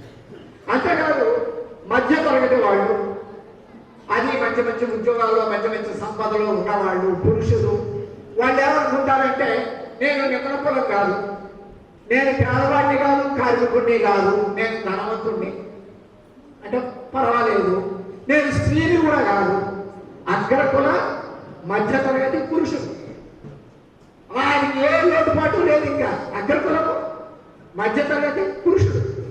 కాబట్టి ఆర్ఎస్ఎస్ నుంచి నాకు ఎటువంటి ప్రమాదం లేదని ఆయన అనుకుంటున్నాడు. కానీ వాస్తవం. ఎందుకంటే ఆర్ఎస్ఎస్ భారత రాజ్యాంగాన్ని ఆమోదించదు. మీరు భారతదేశానికి స్వతంత్రం వచ్చిందనుకోండి, రాలేదనుకోండి వేరే విషయం. స్వాతంత్ర పోరాటం జరిగిన మాట మాత్రం వాస్తవం. స్వాతంత్ర పోరాటానికి ముందు ఒక బ్రహ్మాండమైన సంస్కరణోద్యమం జరిగింది. ఆ సంస్కరణోద్యమము స్వాతంత్ర పోరాటం బేస్ చేసుకుంది. వాటి ఆధారంగా భారత రాజ్యాంగ పరిషత్తు ఏర్పడింది. ఆ భారత రాజ్యాంగ పరిషత్తు రాజ్యాంగం అంబేద్కర్ రాశారు. డాక్టర్ అంబేద్కర్ చాలా కష్టపడి రాజ్యాంగాన్ని రాశారు. ప్రపంచంలో ఎవ్వరూ వేలు పెట్టడానికి ఈ ఫ్రేజ్ తప్పు, ఈ పదం తప్పు, ఇక్కడ సెల్ఫ్ కాంట్రడిక్షన్ ఉంది అని చెప్పడానికి వీలు లేని పద్ధతుల్లో భారత రాజ్యాంగాన్ని అంబేద్కర్ రాశారు. ప్రపంచంలో ఎక్కడెక్కడున్న మంచినంతా తీసుకొని భారతదేశ పరిస్థితులను దృష్టిలో పెట్టుకొని, మంచిని తీసుకోవడమే కాదు, భారతదేశంలో కులం ఉందని నాకు తెలుసు, భారతదేశంలో స్త్రీ అణచివేత ఉందని నాకు తెలుసు. ఆయన లా మినిస్టర్గా రాజీనామా చేసింది ఎందుకో తెలుసా? చాలా మందికి తెలియదు అనుకుంటాను. స్త్రీల హక్కుల కొరకు ఆయన రాజీనామా చేశారు. హిందూ కోడ్ మార్చాలి, స్త్రీకి అన్ని రకాలుగా హిందూ కుటుంబంలో సమాన హక్కులు కావాలి, ఆయన పెట్టిన బిల్లు పాస్ అవ్వలేదని కాంగ్రెస్ లో మనువాదులే అధికంగా ఉన్నారు అని చెప్పి ఆయన తన మంత్రి పదవికి రాజీనామా చేశాడు డాక్టర్ బిఆర్ అంబేద్కర్. కాబట్టి ఇక్కడ నేను చెప్తున్నది ఏంటంటే, భారత రాజ్యాంగంలో ఏ ప్రాథమిక హక్కులైతే ఉన్నాయో ఈ ప్రాథమిక హక్కులని ఉచితంగా రాలేదు. స్వాతంత్ర పోరాటంలో పెద్ద ఎత్తున కార్మికులు పాల్గొన్నారు, రైతులు పాల్గొన్నారు, సైన్యం పాల్గొంది ఒక విభాగం. విద్యార్థులైతే ఎంతమంది ప్రాణాలు ఇచ్చారో తెలియదు. విద్యార్థులు భగత్ సింగ్ వాళ్ళకి తల మట్టుగా ఉంటాడు, అది మీ అందరికీ తెలుసు. కాబట్టి మొత్తం పీడిత వర్గాలన్నీ కూడా పోరాడితే అధికారం పెట్టుబడిదారు చేతికి వచ్చింది, స్వాతంత్రం దేశం.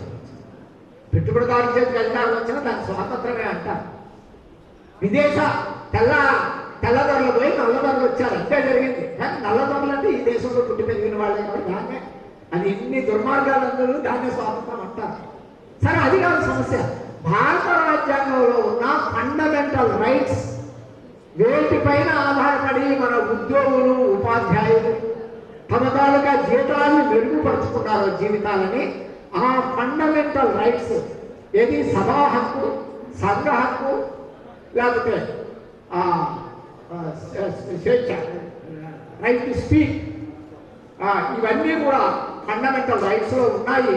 ఆ ఫండమెంటల్ రైట్స్ ఉన్నందుకే, సభా హక్కు, సంఘ హక్కు ఉన్నందుకే మన ఉద్యోగులు మెరుగైన జీతాలు సాధించుకున్నారు, మెరుగైన జీవితాలు సాధించుకున్నారు. వాళ్ళ మీద మనకు ఎటువంటి ఈర్ష్య లేదు. కానీ ఆ ఫండమెంటల్ రైట్స్నే తొలగిస్తుంటే వాళ్ళ పరిస్థితి. మీకు ఒక ఫ్యాక్ట్ చెప్తాను. ఆంధ్రప్రదేశ్లో సిలబస్ మారింది. ఇంతవరకు ఏమిటి అంటే, టెక్స్ట్ పుస్తకం ముందు పేజీలో ప్రాథమిక హక్కులు అని పైనుంచి కింద వరకు ఉండేది, ఒక పేజీ. చివరి దాని లోపల ప్రాథమిక బాధ్యతలను ఒక పేజీ ఉండేది. ఈ మధ్య కొత్తగా వచ్చే టెక్స్ట్ పుస్తకాల్లో ప్రాథమిక హక్కులు అని దాన్ని తొలగించారు.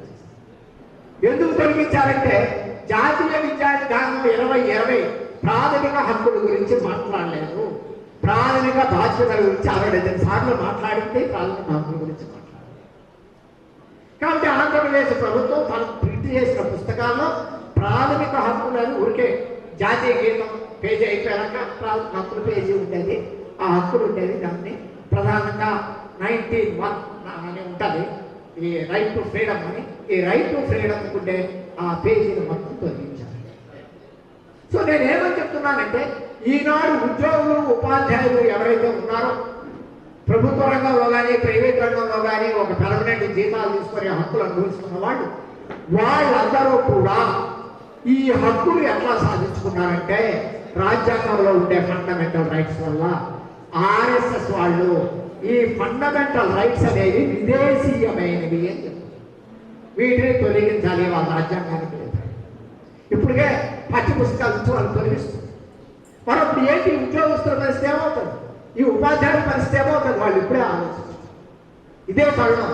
ఇప్పుడు ఆలోచించకపోతే రేపొద్దున ఏమీ ఆలోచించుకోవడం ప్రయోజనం లేదు.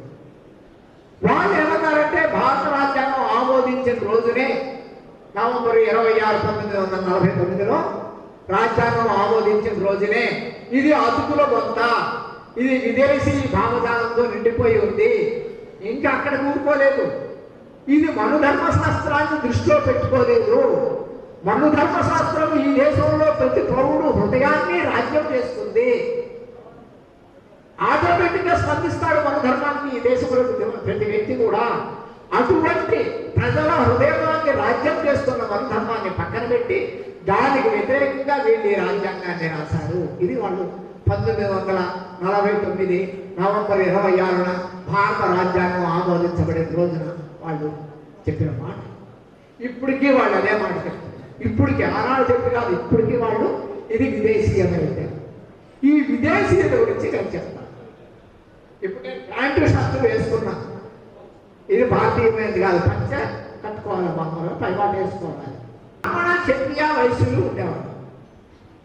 ఒక శ్లోకం ఉంది ఋగ్వేదంలో, ఆ శ్లోకం ఏమిటంటే, మా నాన్న వైద్యం చేస్తాడు, మా అమ్మ 4 ఏళ్ళకి వెళ్ళి పిండిని బుద్ధి, నేను సంగీత కచేరీలు చేస్తాను. అంటే ఒకటే కుటుంబంలో 3 వృత్తులు చేస్తున్నారు వాళ్ళు. ఋగ్వేద కాలంలో వర్ణాలు ఘనీభవించలేదు. ఏ వృత్తి చేస్తే మంత్రాలు చదివినాయని బ్రాహ్మణుడు అన్నాడు, ఆయన కొడుకు కచ్చబడి క్షత్రియుడు అన్నాడు, ఆయన కొడుకు గోమంతల్ని వేరే వాళ్ళ చేత కానీ ఆయన నిర్వహిస్తే ఆయన్ని వహిస్తున్నారు. కాబట్టి చేసిన వృత్తుల ప్రకారమే వచ్చింది తప్పితే ఆనాటికి ఇంకో రకంగా అది లేదు. కానీ విచిత్రమైన విషయం ఏమిటంటే, మీరు ఎప్పుడు కూడా చరిత్రలో ఒక తెగ ఇంకొక తెగని జయించినప్పుడు జయించబడిన తెగని బానిసలుగా చేస్తే జయించిన తెగలోనే వివక్షలు పుట్టుకొస్తాయి. ఈ మాట మరొకసారి చెప్తాను వినండి. ఒక తెగ మరొక తెగని జయిస్తే, జయించబడిన తెగ ఓడిపోయిన తెగని బానిసలుగా మారిస్తే జయించిన తెగలోనే వివక్షలు పుట్టుకొస్తాయి. అట్లా జయించిన ఆర్యుల్లోనే బ్రాహ్మణ, క్షత్రియ, వైశ్య అనే వివక్షలు. అది దానికుంటే చరిత్ర. కాబట్టి ఋగ్వేద కాలంలో మనకి ఈ వర్ణ వ్యవస్థ అది వృద్ధులుగానే ఉంది, కానీ వర్ణాంతర వివాహం అన్న మాట లేదు. ఒక క్షత్రియ వృత్తి చేస్తున్నాను, ఒక బ్రాహ్మణ వృత్తి చేస్తున్న కుటుంబానికి చెందిన అమ్మాయిని పెళ్లి చేసుకోవచ్చు. దాన్ని వర్ణాంతర వివాహం అనేవాడు కాదు, మామూలు వివాహమే. వర్ణాలు ఆ విధంగా లేవు అన్నమాట. ఇది ఋగ్వేద కాలం. ఆ తర్వాత మలివేద కాలం వచ్చింది. క్రీస్తు పూర్వము 1000 సంవత్సరాల నుంచి 500, 600 సంవత్సరాల వరకు 400-500 సంవత్సరాలు మలివేద కాలం అంటారు. మిగతా 3 వేదాలు అప్పుడు వచ్చారు.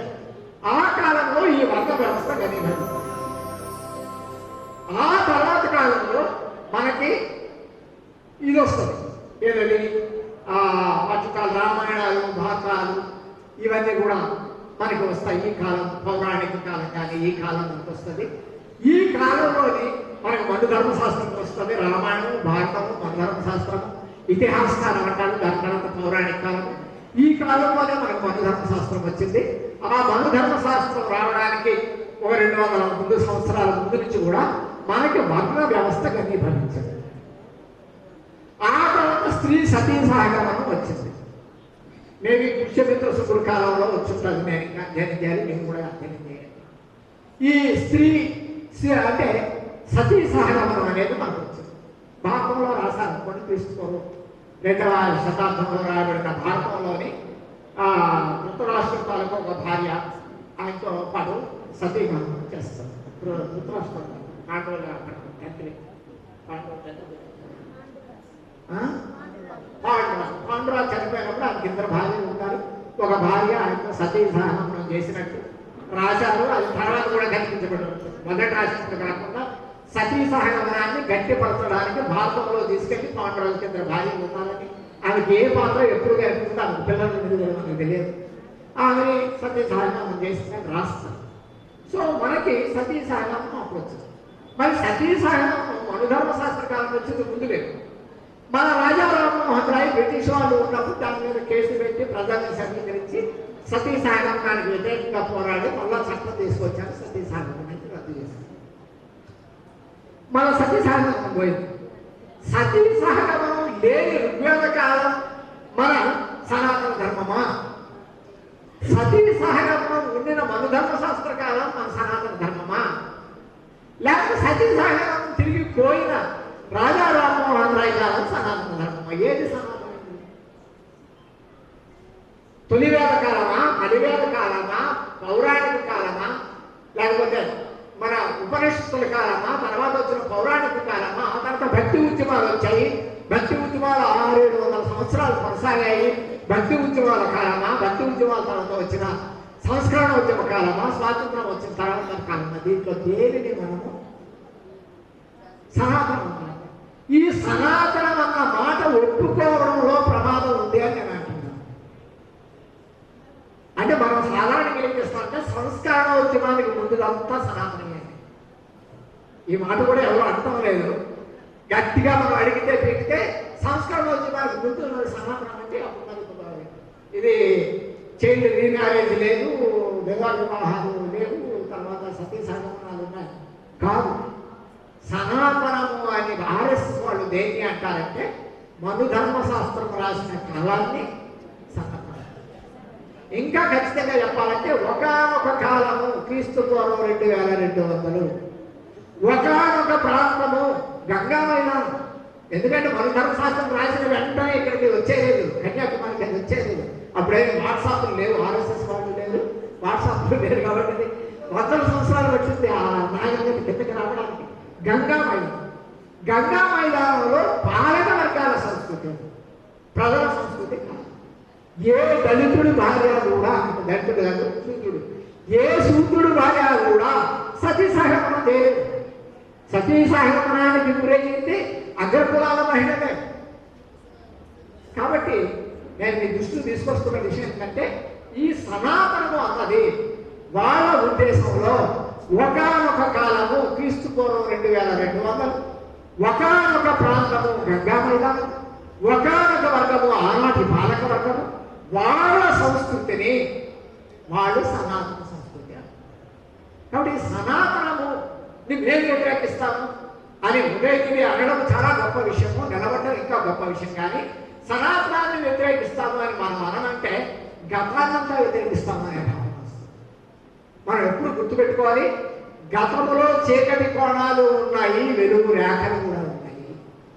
మనం వెలుగు రేఖలకి వారసులం. మిత్రులారా, చాలా సమయం అయింది. నేను 3 వర్గాల గురించి చెప్పాను, కార్మిక వర్గం, రైతాంగం, గిరిజనుల గురించి చెప్పాను. అట్లానే మతం, కులం, స్త్రీలు, అట్లాగే ప్రాంతం. తెలంగాణ సాధన పోరాడుకున్నారు, తెలంగాణ తెచ్చుకున్నారు. ప్రాంతీయ అసమానతలు ఉన్నప్పుడు, ఆకాంక్షలు ఉన్నప్పుడు వాటి పరిణామంగా ఎట్లా ప్రాంతీయ రాజ్యాల వరకు ఏర్పడ్డాయి అనేది. రాష్ట్రాలు వచ్చేవి, నా మాట చెప్పాలి, రాష్ట్రాలు ఉండకూడదు, ఫెడరల్ హక్కులు ఉండకూడదు అని ఆర్ఎస్ఎస్ కోరుకుంటుంది. రాష్ట్రాలే ఉండకూడదు అంటే ఇంగ్లీష్ వాళ్ళు పరిపాలించారు. Mumbai presidency, Chennai presidency, Calcutta presidency, United provinces పరిపాలించారు కదా వాళ్ళ కాలంలో. అట్లా ఉండాలి కానీ రాష్ట్రాలు ఉండడం, భాషా ప్రయుక్త రాష్ట్రాలు ఉండడం, వాటికి హక్కులు ఉండడం, ఫెడరల్ రైట్స్ ఉండడం ఆర్ఎస్ఎస్ వాళ్ళు. ప్రాంతీయ వ్యతిరేకత, ప్రాంతాల వారి పరిపాలన, దాని మీద కూడా వాళ్ళకి వ్యతిరేకత ఉంది. ఈ విధంగా భాషలు, సంస్కృతము హిందీ తప్పితే ఏ భాష బ్రతికి మట్టగట్టకూడదు అనేది వాళ్ళ ఆలోచన ఉంది. పాపం ఒక్క తమిళనాడు వాళ్ళే పోరాడుతున్నారు. మనకి ఇంకా ఎంత మాత్రం కూడా అవకాశం లేని పరిస్థితికి వచ్చింది. కాబట్టి ఈ 3 వర్గాల పోరాటాన్ని, ఈ 5 రకాలుగా ఉన్న సాంస్కృతిక పోరాటాన్ని కూడా మనం ముందుకు తీసుకెళ్ళి వీటిని ఎంత విజయవంతంగా ముందుకు తీసుకెళ్తే అంత విజయవంతంగా ఆర్ఎస్ఎస్ భావజాలాన్ని మనం ఓడించగలుగుతామని, వాళ్ళని అన్ని రంగాల్లో కూడా ఓడించాల్సిన ఆవశ్యకత ఉందని విజ్ఞప్తి చేస్తూ, ఎంత అవకాశం ఇచ్చిన నిర్వాహకులకి, శ్రద్ధగా విన్న మీ అందరికి కూడా హృదయపూర్వకంగా థ్యాంక్ యూ.